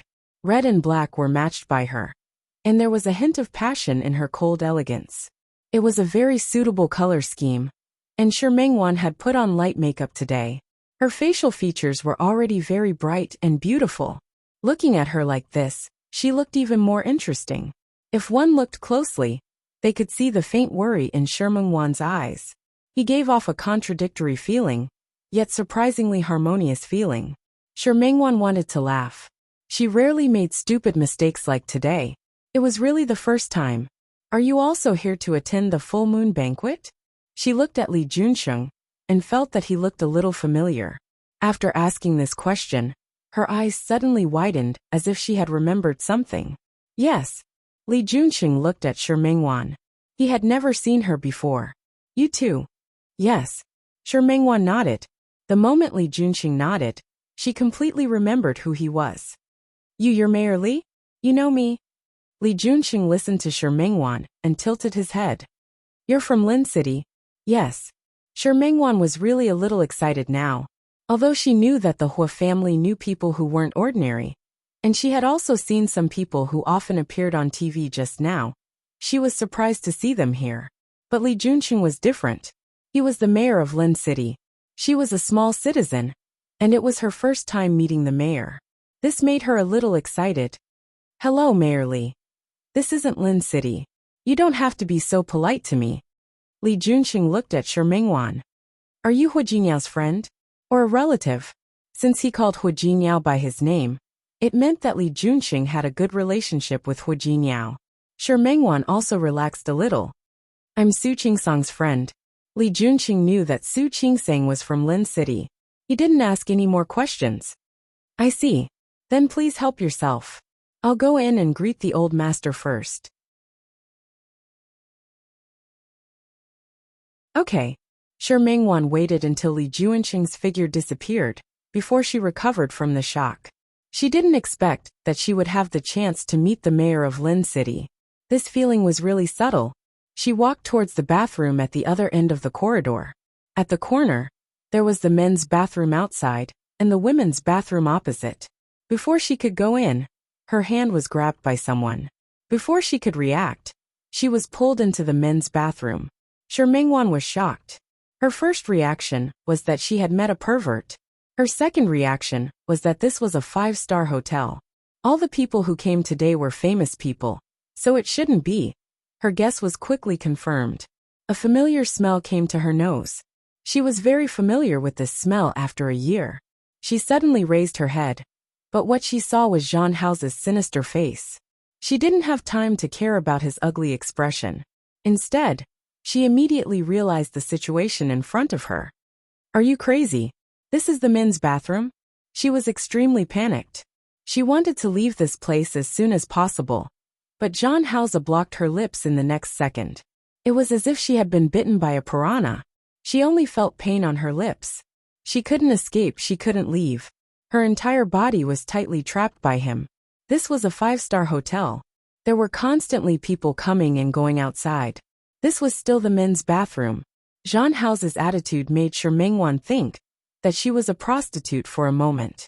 She struggled up, raised her hand, and was about to swing it at Zhang Hao's face. Zhang Hao's reaction was faster than she thought. He quickly grabbed her hand and used force to restrain her hands behind her back. Because of her resistance, the force on his lips became heavier. Shi Mengwan's lips were bitten by him until they hurt. She wanted to retreat, but Zhang Hao's strength wasn't something she could compare to. Woo woo. She glared at him. Her eyes were filled with resistance, dissatisfaction, and anger. Zhang Hao met her gaze for a long time. Finally, he let go of his hand and retreated a little, but he still trapped her in his arms. Shi Mengwan's breathing was a little breathless. Her lips hurt. She suspected that he had bitten her lips. Jean Hausa, let go of me. She wanted to push him away and leave this place. If she saw her in the men's bathroom, even if she didn't do anything, even if no one here knew her, it would be enough to make her feel embarrassed. Wan Xianyang, Hua Jinyao's childhood friend, the second young master of the Wan family. Now he runs 2 antique shops. Among them, Gu Longshuan's business is the biggest. Every year, it brings Wan Xianyang hundreds of millions of yuan in profits. Sherman Wan's body froze. She didn't understand what Jean Hausa meant by this. Li Junxing, the mayor of Lin City. His family has been in the right place for generations. Li Junxing is young, but he's already the top leader of Lin City. In the past year, through the investment of a master, he's developed and renovated the old city area of Lin City. He's very popular in Lin City. Shi Mengwan's back was tightly pressed against the door. She didn't understand what he meant. I didn't expect you to be so good at seducing men. You're actually able to attract the favor of 2 men like this in one go. Shi Mengwan watched as he said such words in such a mocking tone. Without thinking, she raised her hand and slapped him in the face. However, before her hand could touch his face, he had already grabbed it. He leaned forward and pinned her between the door and his chest. Are you angry? Jean Hausa, not every man is like you. Like me? What do you mean? Jean Hausa leaned over and got close to Shi Mengwan's face. His breath pointed at her cheek. She turned her face away as if she was avoiding him, bit her lip, and pinched the nails of her hand that he didn't grab into her palm. What? She didn't understand how things had turned out like this. More than a year ago, Shi Mengwan hung up on Su Qingsang. She felt a little lonely. Su Qingsang followed Hua Jinyao back to Rong City for the Mid-Autumn Festival. She was married. Although she didn't forget her friends because of love, she really didn't have much time to see Su Qingsang. She felt a little lonely, but Hua Jinyao seemed to be a good person. Although he had no money, he still lived in Su Qingsang's house. The conditions were also ordinary, but as long as he treated Su Qingsang well, it was fine. She looked through all the orders she had received before. Recently, the studio's business had been good. Ever since Su Qingsang got married, her orders had increased a lot. Even though Su Qingsang was the illegitimate daughter of the Su family, her wedding was still quite eye-catching. She designed her wedding dress herself. After the wedding, the studio's business had improved a lot. Sister Shi, the customer from last time is here again. After knocking on the door, the secretary Xiaoqiu poked his head in. Which one? It's that Miss Chun. I'll go take a look. When Shi Mengwan heard the surname Chun, she immediately thought of a person. There were 2 people sitting in the reception room. One was Chun Feifei, whom she had met last time, and the other was Jean Hausa. Seeing the 2 of them appear at the same time, Shi Mengwan's expression changed for a moment. It was only for a moment. She quickly composed herself and turned to look at Chun Feifei. Hello, Miss Chun. Last time, Chun Feifei came over and said that she wanted to order a dress, but after saying the design requirements, she didn't say anything else. Hello. Chun Feifei was gentle and weak. When she saw Shi Mengwan, she stood up rather politely. Miss Shi, I might have to trouble you this time. I have a banquet in a few days, and I want to choose a dress for myself. Although Shi Mengwan mainly designed wedding dresses, she also had dresses here. Looking at Chun Feifei, she nodded. No problem. May I know what Miss Chen's request is? White. And be more generous. Chun Feifei smiled quite appropriately. Why don't you introduce it to me, Miss Shi? Okay. Shi Mengwan nodded and brought Chun Feifei to try on the dress.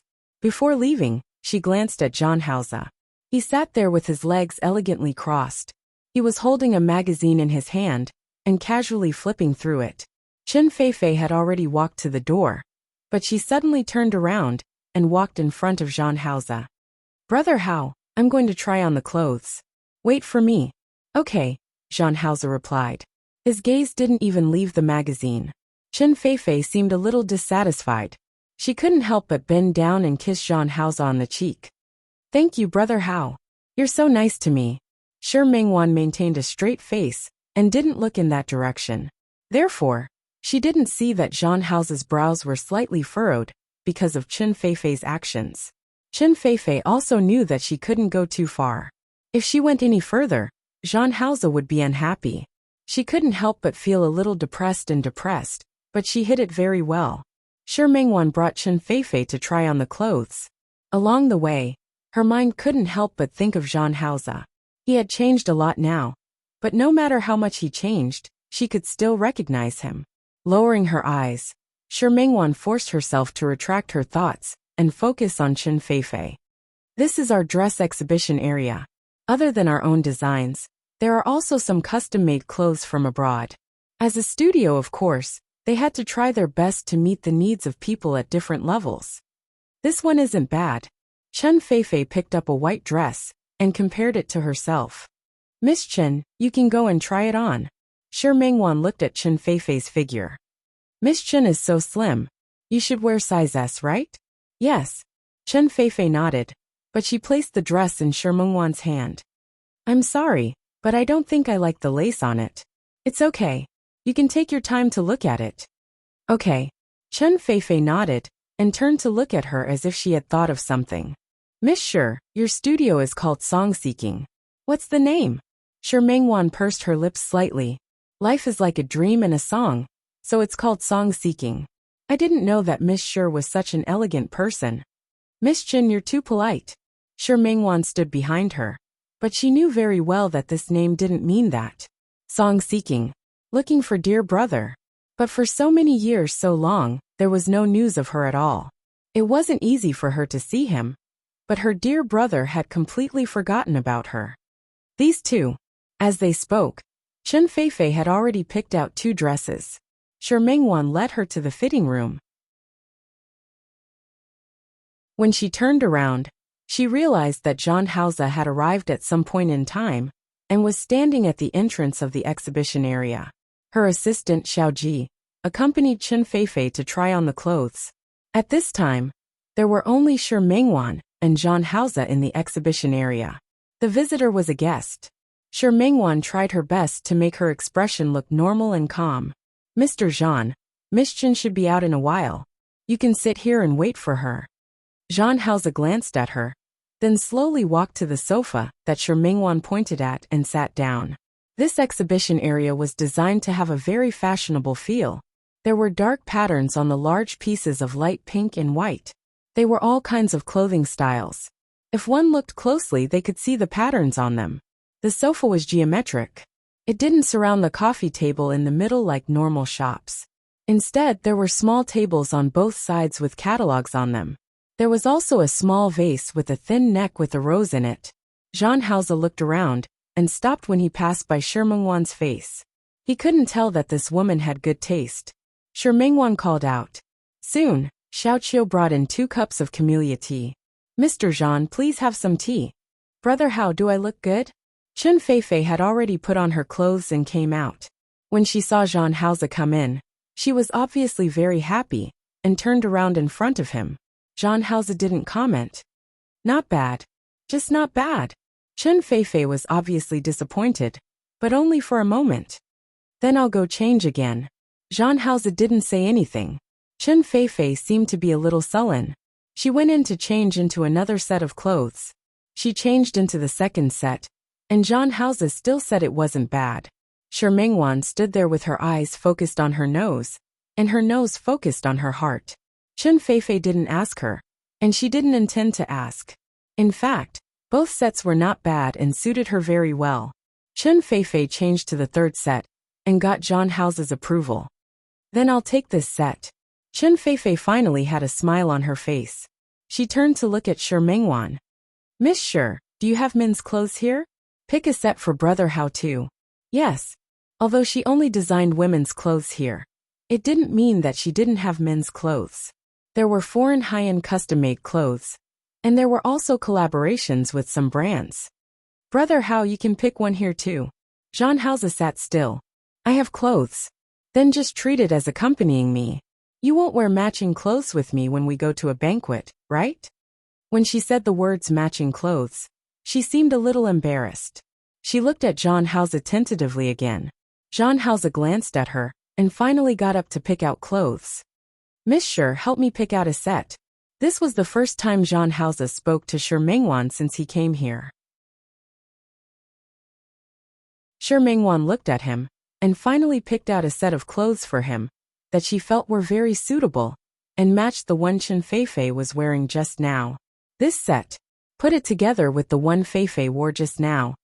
It wasn't that Shi Mingwan hadn't met straightforward customers before, but there weren't many such straightforward customers. She took the card from Zhang Haozi's hand, and asked Xiao Qiu to swipe the card for Zhang Haozi. Chen Feifei was obviously very satisfied with Zhang Haozi's cooperation. The smile on her face became a little more sincere. Brother Hao, you're so good to me. However, you still have to try it. If it doesn't fit, can't you ask her to change it? Although I believe you look good in anything. But still try it. As she spoke, she held Zhang Haozi's arm. Zhang Haozi's body stiffened for a moment. But it was only for a moment. Then I'll go try it on. With the excuse of going to try on the clothes, he successfully broke free from Chen Feifei's hand, and went to try on the clothes. The dark suit, the close-fitting cut, and Zhang Haozi's standard inverted triangular figure. This suit suited him very well. Brother Hao is so handsome. Chen Feifei's eyes were filled with undisguised admiration. When she was about to approach, Zhang Haozi entered the fitting room again, and changed his clothes. Is it okay? It's okay. Shi Mingwan had already asked Xiao Qiu to wrap up the clothes. May I ask if you want to take them away or send them to your door? We'll take them away directly.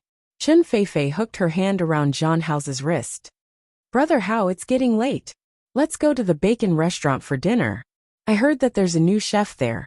He's very good at cooking Cantonese cuisine. Let's go and have a try. Zhang Haozi didn't say anything and left directly. Shi Mingwan watched the two of them leave, and her mind couldn't help but think of that year. She watched helplessly as her dear brother got further and further away from her. She shook her head, and reminded herself in her heart that Zhang Haozi was no longer her dear brother. She asked Xiao Qiu to pack up the clothes.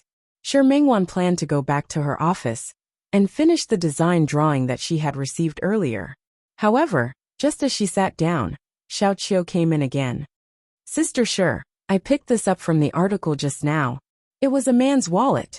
The black leather was very textured, and it could be seen that it was very valuable. This should be Mr. Zhang's. Just leave it. Contact him according to the phone number left by the client later. Okay.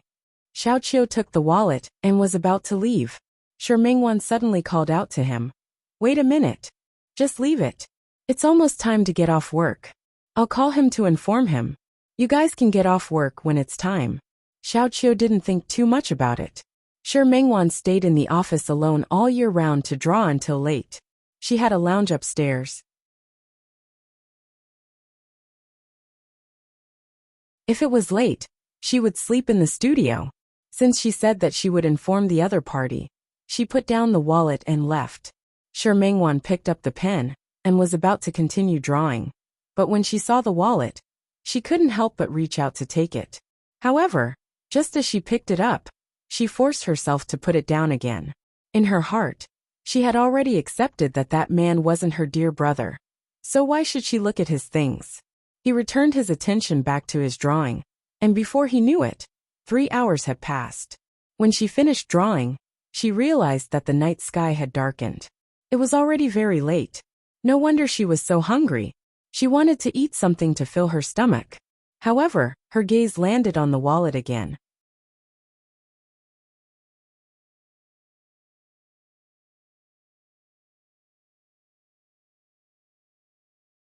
Chapter 649. Shi Mingwan hesitated for a while, then opened it.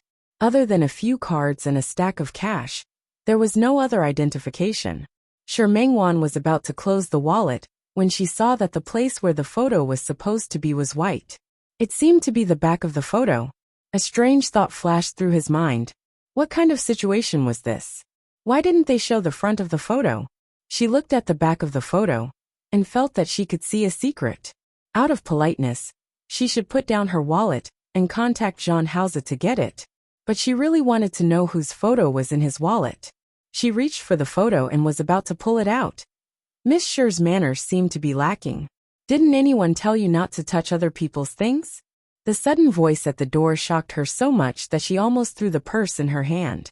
Although he didn't throw it out, it was close enough. Her purse fell on the table with a thud. She looked at the tall figure at the door and felt guilty.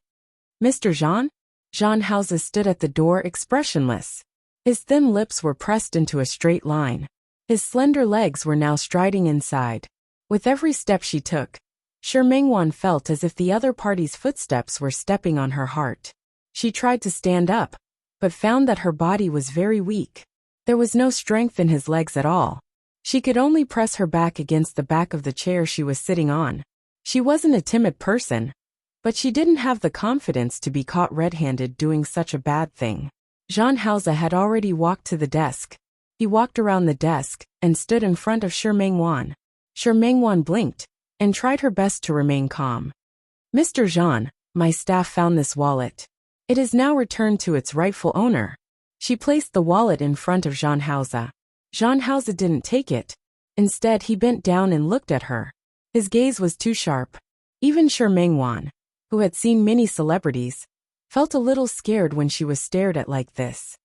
Mr. Jean, you're not going to play the game of mistaken identity anymore? What does that mean?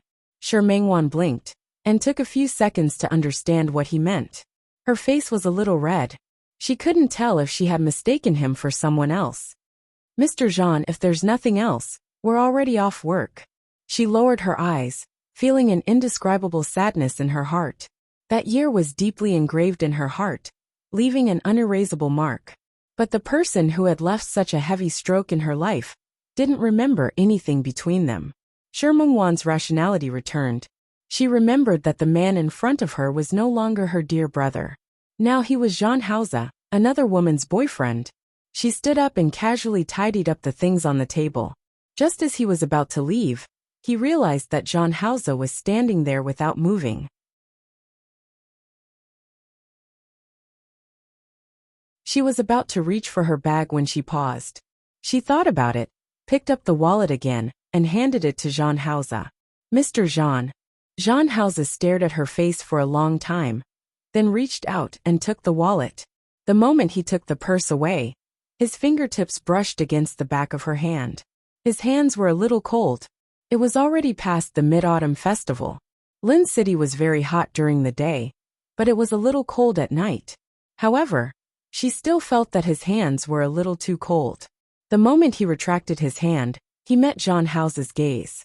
He was still staring at her. His eyes were long and narrow, and his gaze was sharp. The bridge of his nose was high, and his thin lips were slightly pursed. Shi Mingwan stared at his lips, and suddenly had an urge to lean forward and kiss his thin lips. His lips were as cold as his hands, or were they warm?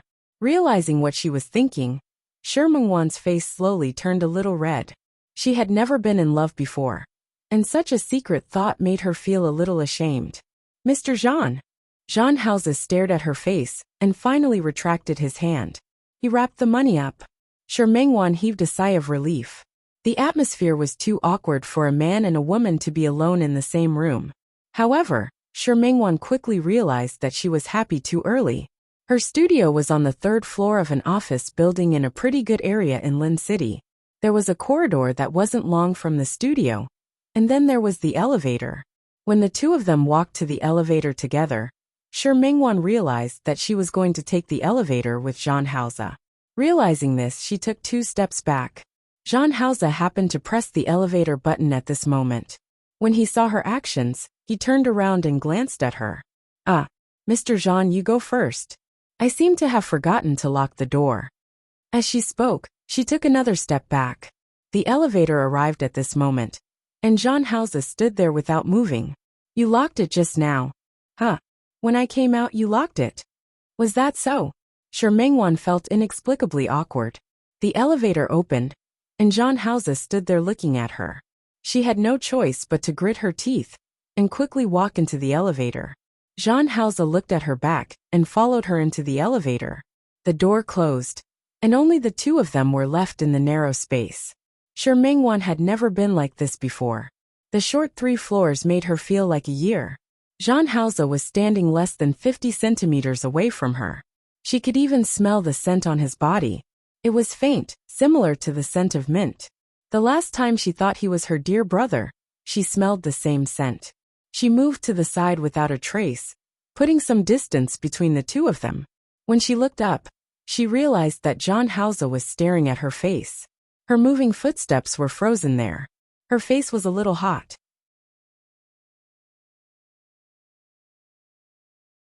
Such an abnormal person wasn't like her usual self at all. The elevator didn't move. She couldn't help but look up at the elevator and realized that they had actually stopped on the 3rd floor. She was stunned for a moment. She didn't understand why John Hauser didn't press the floor button. She looked at John Hauser, and he was also looking at her. Shi Mingwan felt uncomfortable being stared at by him. She didn't understand what he wanted to do. She didn't want to stay in such a confined space with John Hauser, so she could only choose to press the one. The moment her hand was about to touch the button, Shi Mingwan realized that when she leaned close to the button, she was also close to John Hauser. Her arm brushed past his body, and her shoulder was very close to him. Such a close distance made Shi Mingwan momentarily lose her composure. She subconsciously looked at John Hauser, and found that he was also looking at her. His deep gaze was deep. She couldn't see the meaning in his gaze, but she instinctively murmured those 3 words. Dear brother. John Hauser's gaze suddenly changed, and became a little more gloomy. Shi Mingwan was shocked by the sudden change in his gaze, and subconsciously wanted to retreat. However, she forgot that she was leaning forward at this moment.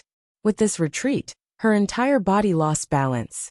She subconsciously wanted to grab something, but there was nothing else in front of her other than John Hauser. In a flash, Shi Mingwan gave up and let her body move forward. She wanted to use her hands to stabilize herself.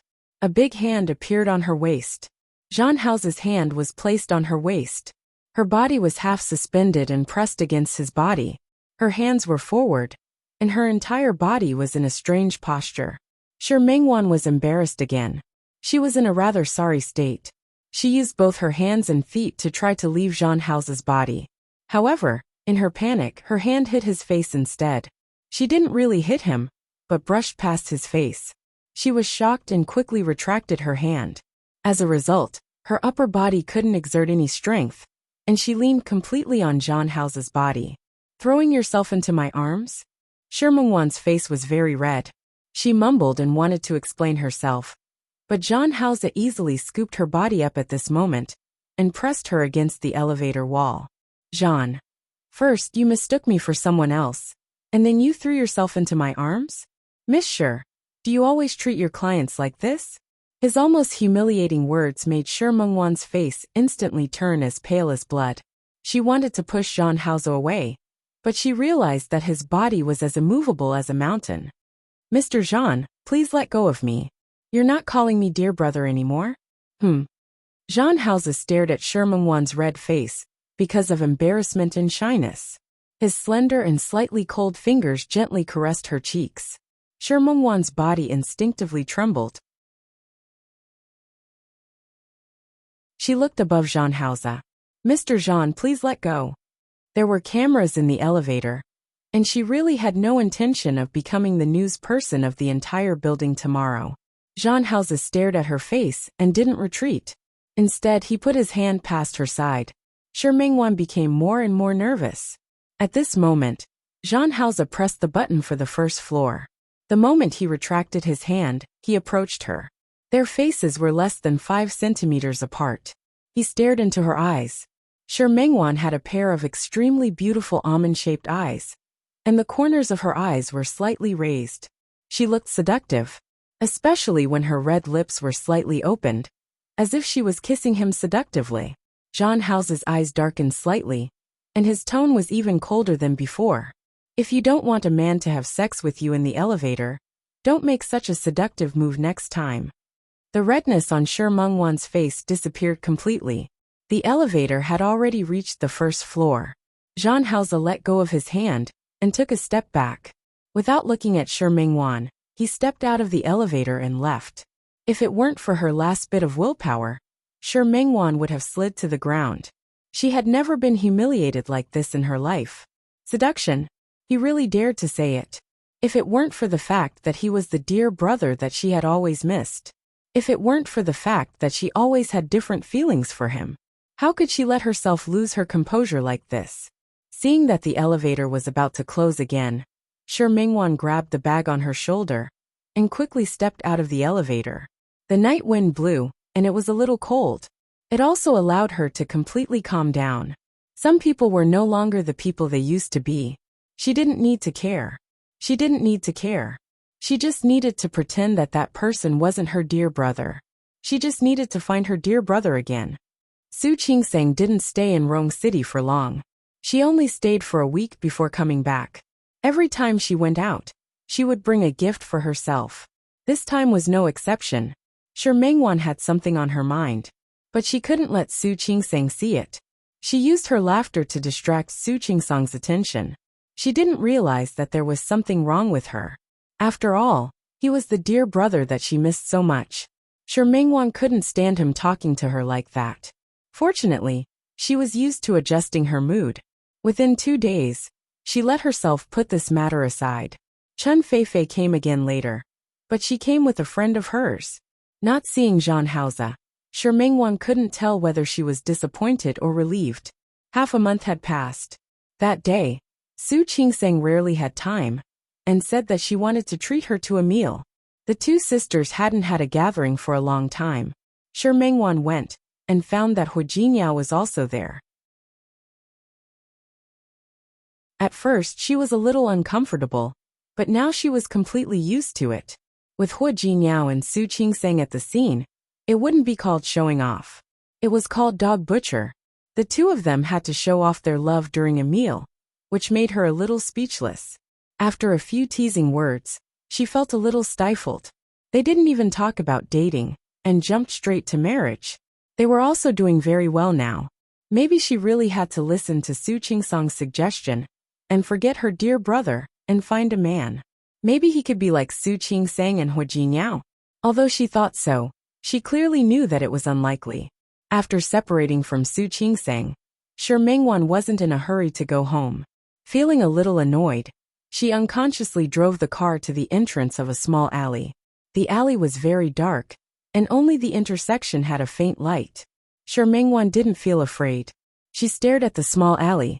She could almost imagine what kind of scene it would be like if she were to pass through this alley. It had been more than 10 years. Many places in Lin City had changed, but this place hadn't changed until now. Passing through the entrance of the alley, there were small alleys on both sides. They were of different sizes, and there were many people living there. Almost all the people at the bottom of Lin City's society lived here. She looked at the hidden darkness behind the intersection and got out of the car. She was very bold today. In fact, she used to come to this place often. She wasn't afraid of encountering danger. Although the people here weren't very friendly, there really weren't any bad people. There was a breakfast stall at the outermost part of the alley. It was closed now. Further inside, there was a small shop. It was also closed today. She still remembered that she was very hungry at that time. She wanted to eat, but she didn't have any money on her. What happened after that? Dear brother found a steamed bun and opened it, half for each of them. He said that it was half for each of them, but in fact, her half was more, and his half was less. She said, "Dear brother, you're bigger. Do you eat this big piece?" "No need. I'm a man. I can withstand hunger better. You eat." A teenager wasn't a man at all. But Shi Mingwan felt that the young man was an indomitable man. He was so thin and young, but he raised her for a whole year. At that time, she was eating the steamed bun and watching dear brother finish the small half of the steamed bun in a few bites. She knew that dear brother wasn't full. She deliberately left half of it, saying that she didn't have an appetite today and couldn't eat anymore. Before dear brother could react, she put the steamed bun into his mouth. At that time, how did dear brother react? Shi Mingwan's memories were interrupted. She heard a voice coming from the fork in the alley not far ahead. It was getting late, and Shi Mingwan didn't intend to cause trouble. She turned around and wanted to leave, but she heard a voice that wasn't unfamiliar to her. "Cut the crap. Do you want to come one by one, or do you want to come at me together?" This voice was clearly Zhang Haoze's. Shi Mingwan was stunned for a moment. Not only did she not leave, but she also walked closer. Very arrogant. Since that's the case, let's teach him a lesson. A sharp male voice sounded. Shi Mingwan quickly heard muffled groans, and the sound of fighting. She could tell that there were quite a few people on the other side. Using the dim street lamp at the entrance of the alley, she approached very carefully. Using a telephone pole as cover, she carefully poked her head out. She saw a group of people fighting. No, it wasn't right to say that it was a group of people fighting. It should be a group of people fighting around a person. The person who was surrounded was naturally Zhang Haoze. When she saw that face clearly under the street lamp, Shi Mingwan almost screamed. Why was he here? Also, why were so many people beating him up? Could it be that he got into trouble again? She thought of that year. Dear brother worked very hard every day to support her. Once, when he was about to come back, he was stopped at the entrance of the alley by two youths who looked taller and stronger than dear brother. The other party wanted dear brother to hand over all his money. How could dear brother be willing? In order to protect the money that he had earned with great difficulty, he refused to hand it over. In the end, he was beaten up by the two of them. At that time, it was also like now, two people beating him up. Back then, Zhang Haoze might not have had the ability, but now he should be different, right? He was someone who was going to marry Chen Feifei. How could such a person provoke these people from the underworld? Shi Mingwan's mind was running wild. However, her eyes were filled with worry. She wondered if she should call the police now and ask them to come? Or should she think of a way to lure those people away? However, before Shi Mingwan could do anything, she saw the situation in front of her clearly. She, who had been letting her imagination run wild just now, didn't notice that Zhang Haoze had already beaten that group of people to the ground. Zhang Haoze was still standing. He was a little far away, so she couldn't tell if he was injured. However, she was stunned to see that the people who had just attacked him were all lying on the ground. There were cries of pain in the alley. It could be seen that they were all seriously injured. Such a change shocked Shi Mingwan. When did dear brother's skills become so good? Tell your master that no matter what he wants to do, I'm here and will accompany him at any time. You. One of the people lying on the ground said for a long time. But he didn't come up with anything new. Over and over again, it was just a few threatening words.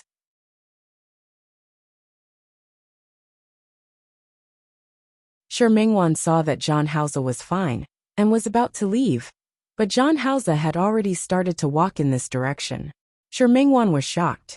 Before she could think of where to hide, Zhang Haoze had already walked to her side. When he passed by her, he glanced at her, and then stopped in his tracks. He looked at her, and saw that half of her body was hidden behind the telephone pole. But it was completely useless. She was still clearly seen by others. Have you heard enough? Shi Mingwan was shocked. She didn't expect that she would be discovered by him. She had nowhere to hide even if she wanted to.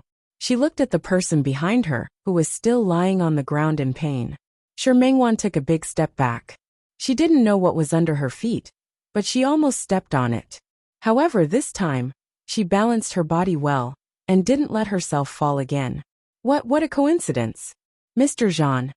Zhang Haoze ignored her greeting. He looked at the people at the other end of the alley and finally, his gaze fell on Shi Mingwan.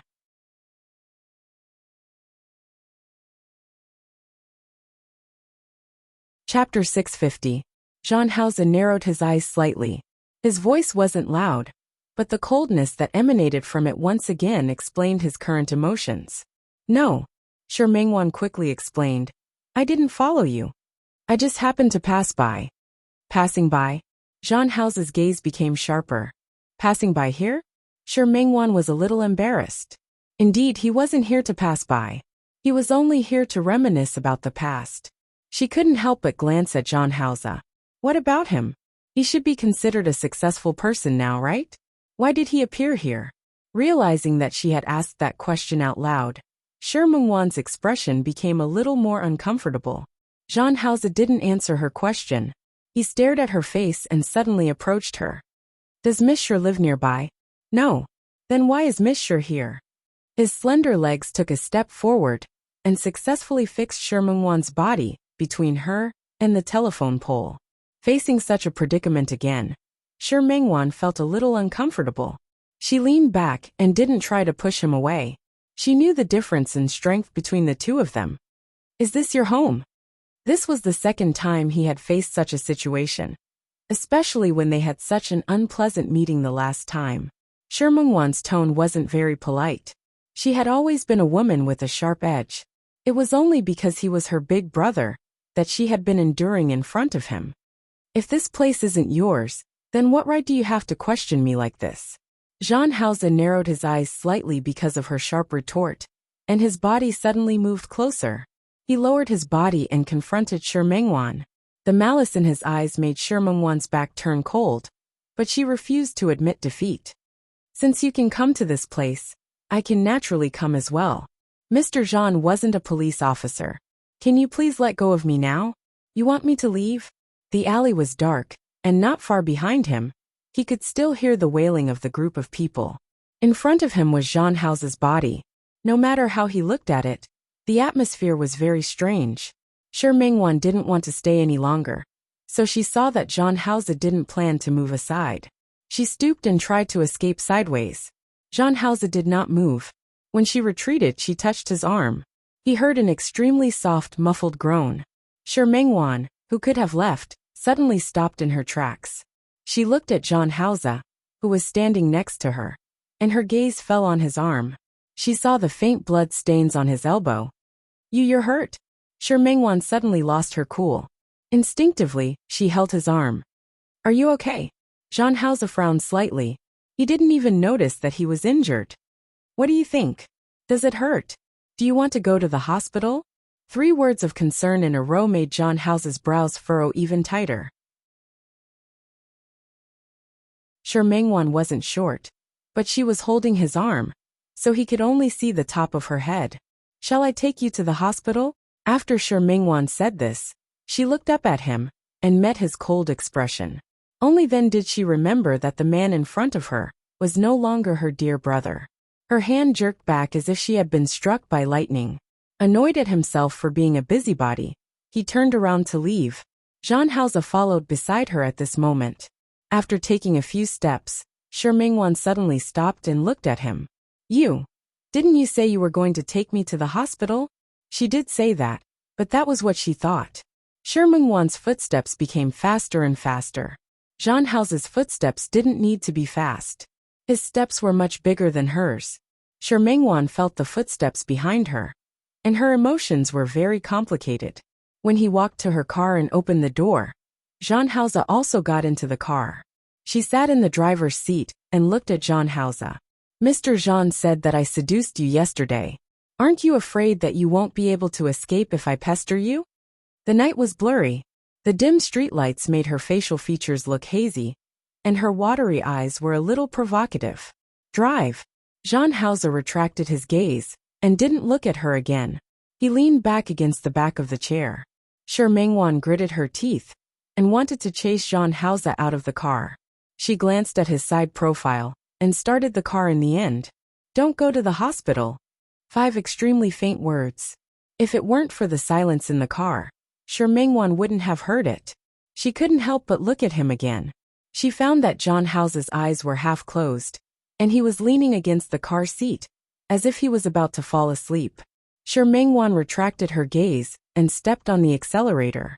On the way, Mengwan turned around and looked at Jean Hauser. His arm was still bleeding. Her heart trembled slightly. She thought of her dear brother. More than 10 years ago, Mengwan, who was only 12 years old, got lost from her parents.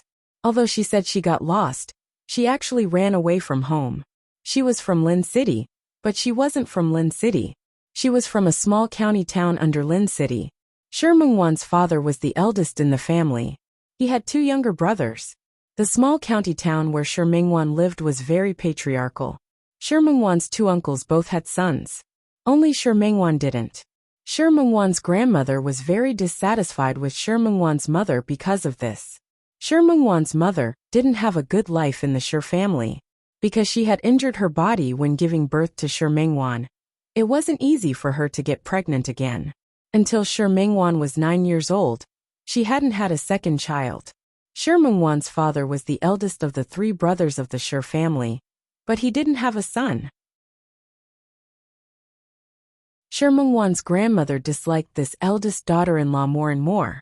It wasn't until Shi Mengwan was 11 years old that her mother finally got pregnant miraculously. Shi Mengwan thought that this mother would definitely give birth to a younger brother. This way, her mother's life should be better. But who knew? The second child Shi Mengwan's mother gave birth to was still a daughter. Shi Mengwan's grandmother's expression became even uglier. Even Shi Mengwan's father's heart was heavy. There was clearly a little sister in the family, but no one had a smile on their faces. Shi Mengwan was already sensible. She didn't like the atmosphere at home. She hated how her grandmother scolded her every day and said that her mother was a hen that didn't lay eggs. She hated how her father frowned because she was a daughter. She hated her mother even more. It was clearly not her fault for giving birth to a daughter, but she had to bear all the responsibility on herself. No matter how much she hated that family and the atmosphere at home, she still tried her best to comfort her mother and help her take care of her little sister. She comforted her mother and told her that giving birth to a boy or a girl wasn't something she could decide alone. She didn't need to blame herself or feel guilty. Even if her mother didn't listen at all, she still had to say it. She had learned all of this from her textbooks and had seen it on TV. Also, men and women were already equal now. The teacher had already said so, but her mother still thought so. She was backward and ignorant. Regardless of whether her mother listened or not, she tried her best to maintain the peace and harmony in the family, until she heard her grandmother persuade her father to send her sister away. She could give birth to another child then. She said that if her mother didn't agree, she would let her father take the second or third uncle's children and adopt them. Shi Mengwan was finally angry. Her little sister was so cute. Even if she was a girl, she was still her father's child. Her father actually wanted to give her sister away? Shi Mengwan, who had been taking care of her sister for a few months and had feelings for her, was furious on the spot. What are you giving her away for? If you want to give her away, just send me away. My sister is still so young. Haven't you thought about what will happen to her in the future if you send her away? Grandma didn't expect her to hear it. She exploded and started to curse. After scolding Shi Mengwan's mother, she started to curse Shi Mengwan. She said that it was all her fault, and that she didn't bring her younger brother. Shi Mengwan was furious. If that's the case, then I'll leave this family. I want to see if you can do as you wish without me. Shi Mengwan's father and grandmother both thought that she was saying it out of anger. But Shi Mengwan was serious. She really ran away from home.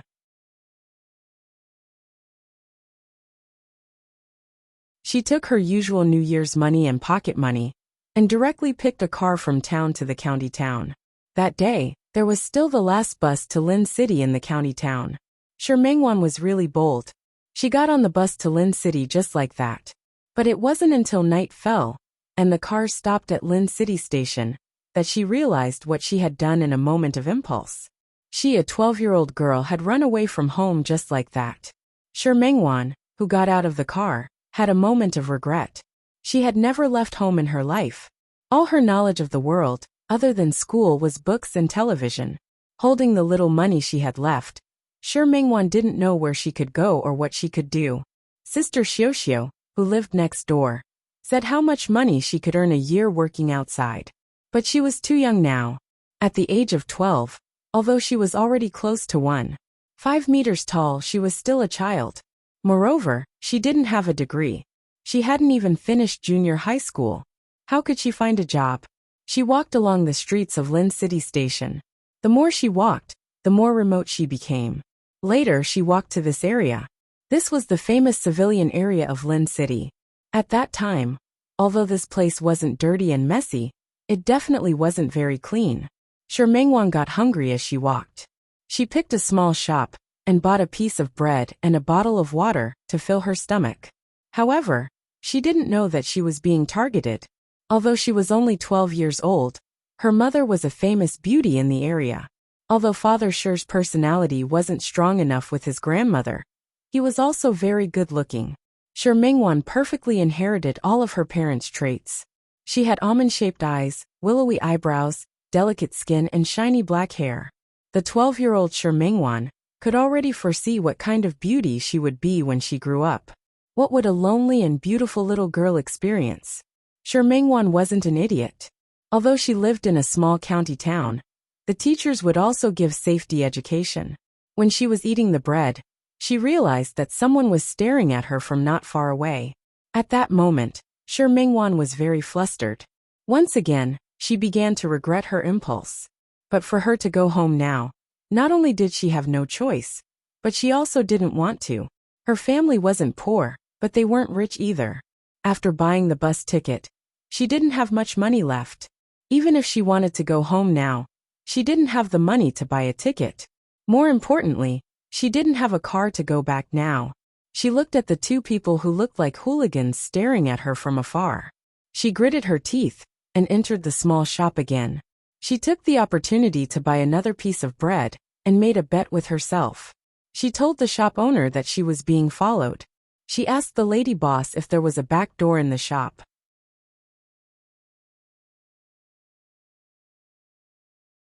She wanted to leave through the back door. Fortunately, the lady boss was a good person. She told Shi Mingwan that there was a small door at the back beside the bathroom. However, she also told her that after leaving this place, there would be a small alley, which was intricate. It was easy for people who didn't know to get lost here. Shi Mingwan wasn't afraid of getting lost now. It was better if it was intricate. That way, if those two people targeted her, she could think of a way to escape. She had already decided to go to the police station after leaving this place. She would let the police send her home. Granny Guan's expression would be so ugly, and her curses would be so unpleasant to hear. Anyway, she couldn't really do anything to her. At most, she would just beat her up. She left by the back door and got lost in the maze of alleys. It was fine if she got lost, but the most important thing was that any sound would scare her. She was very afraid that those two people would catch up to her and do something to her. It was also at this moment that she heard some extremely chaotic sounds. It was a dark night, the streetlights were dim, and the weather was similar to today. She heard a lot of footsteps, and a few of them were very clear. Boss said that it's fine if we don't take his life. Just cripple him. Teach him a good lesson, and teach him a lesson. Shi Mingwan had already forgotten that she was also being watched. She walked around the alley, and saw that in the alley, a group of people were surrounding a young man and punching and kicking him. Under the dim light, she couldn't see the young man's face clearly. However, the moment the young man raised his head, he met a pair of extremely gloomy and sharp eyes, like those of a wolf in the dark. Shi Mingwan was shocked by that gaze. She heard the young man speak in an unpleasant voice that was unique to the voice-changing period. "You'd better kill me. Otherwise, I'll definitely return what you did to me today 10 times, 100 times in the future. Yo, this kid is quite arrogant." The voice from before sounded again. "Since that's the case, if I don't show you some power, I'll be letting down my brother Chang's reputation."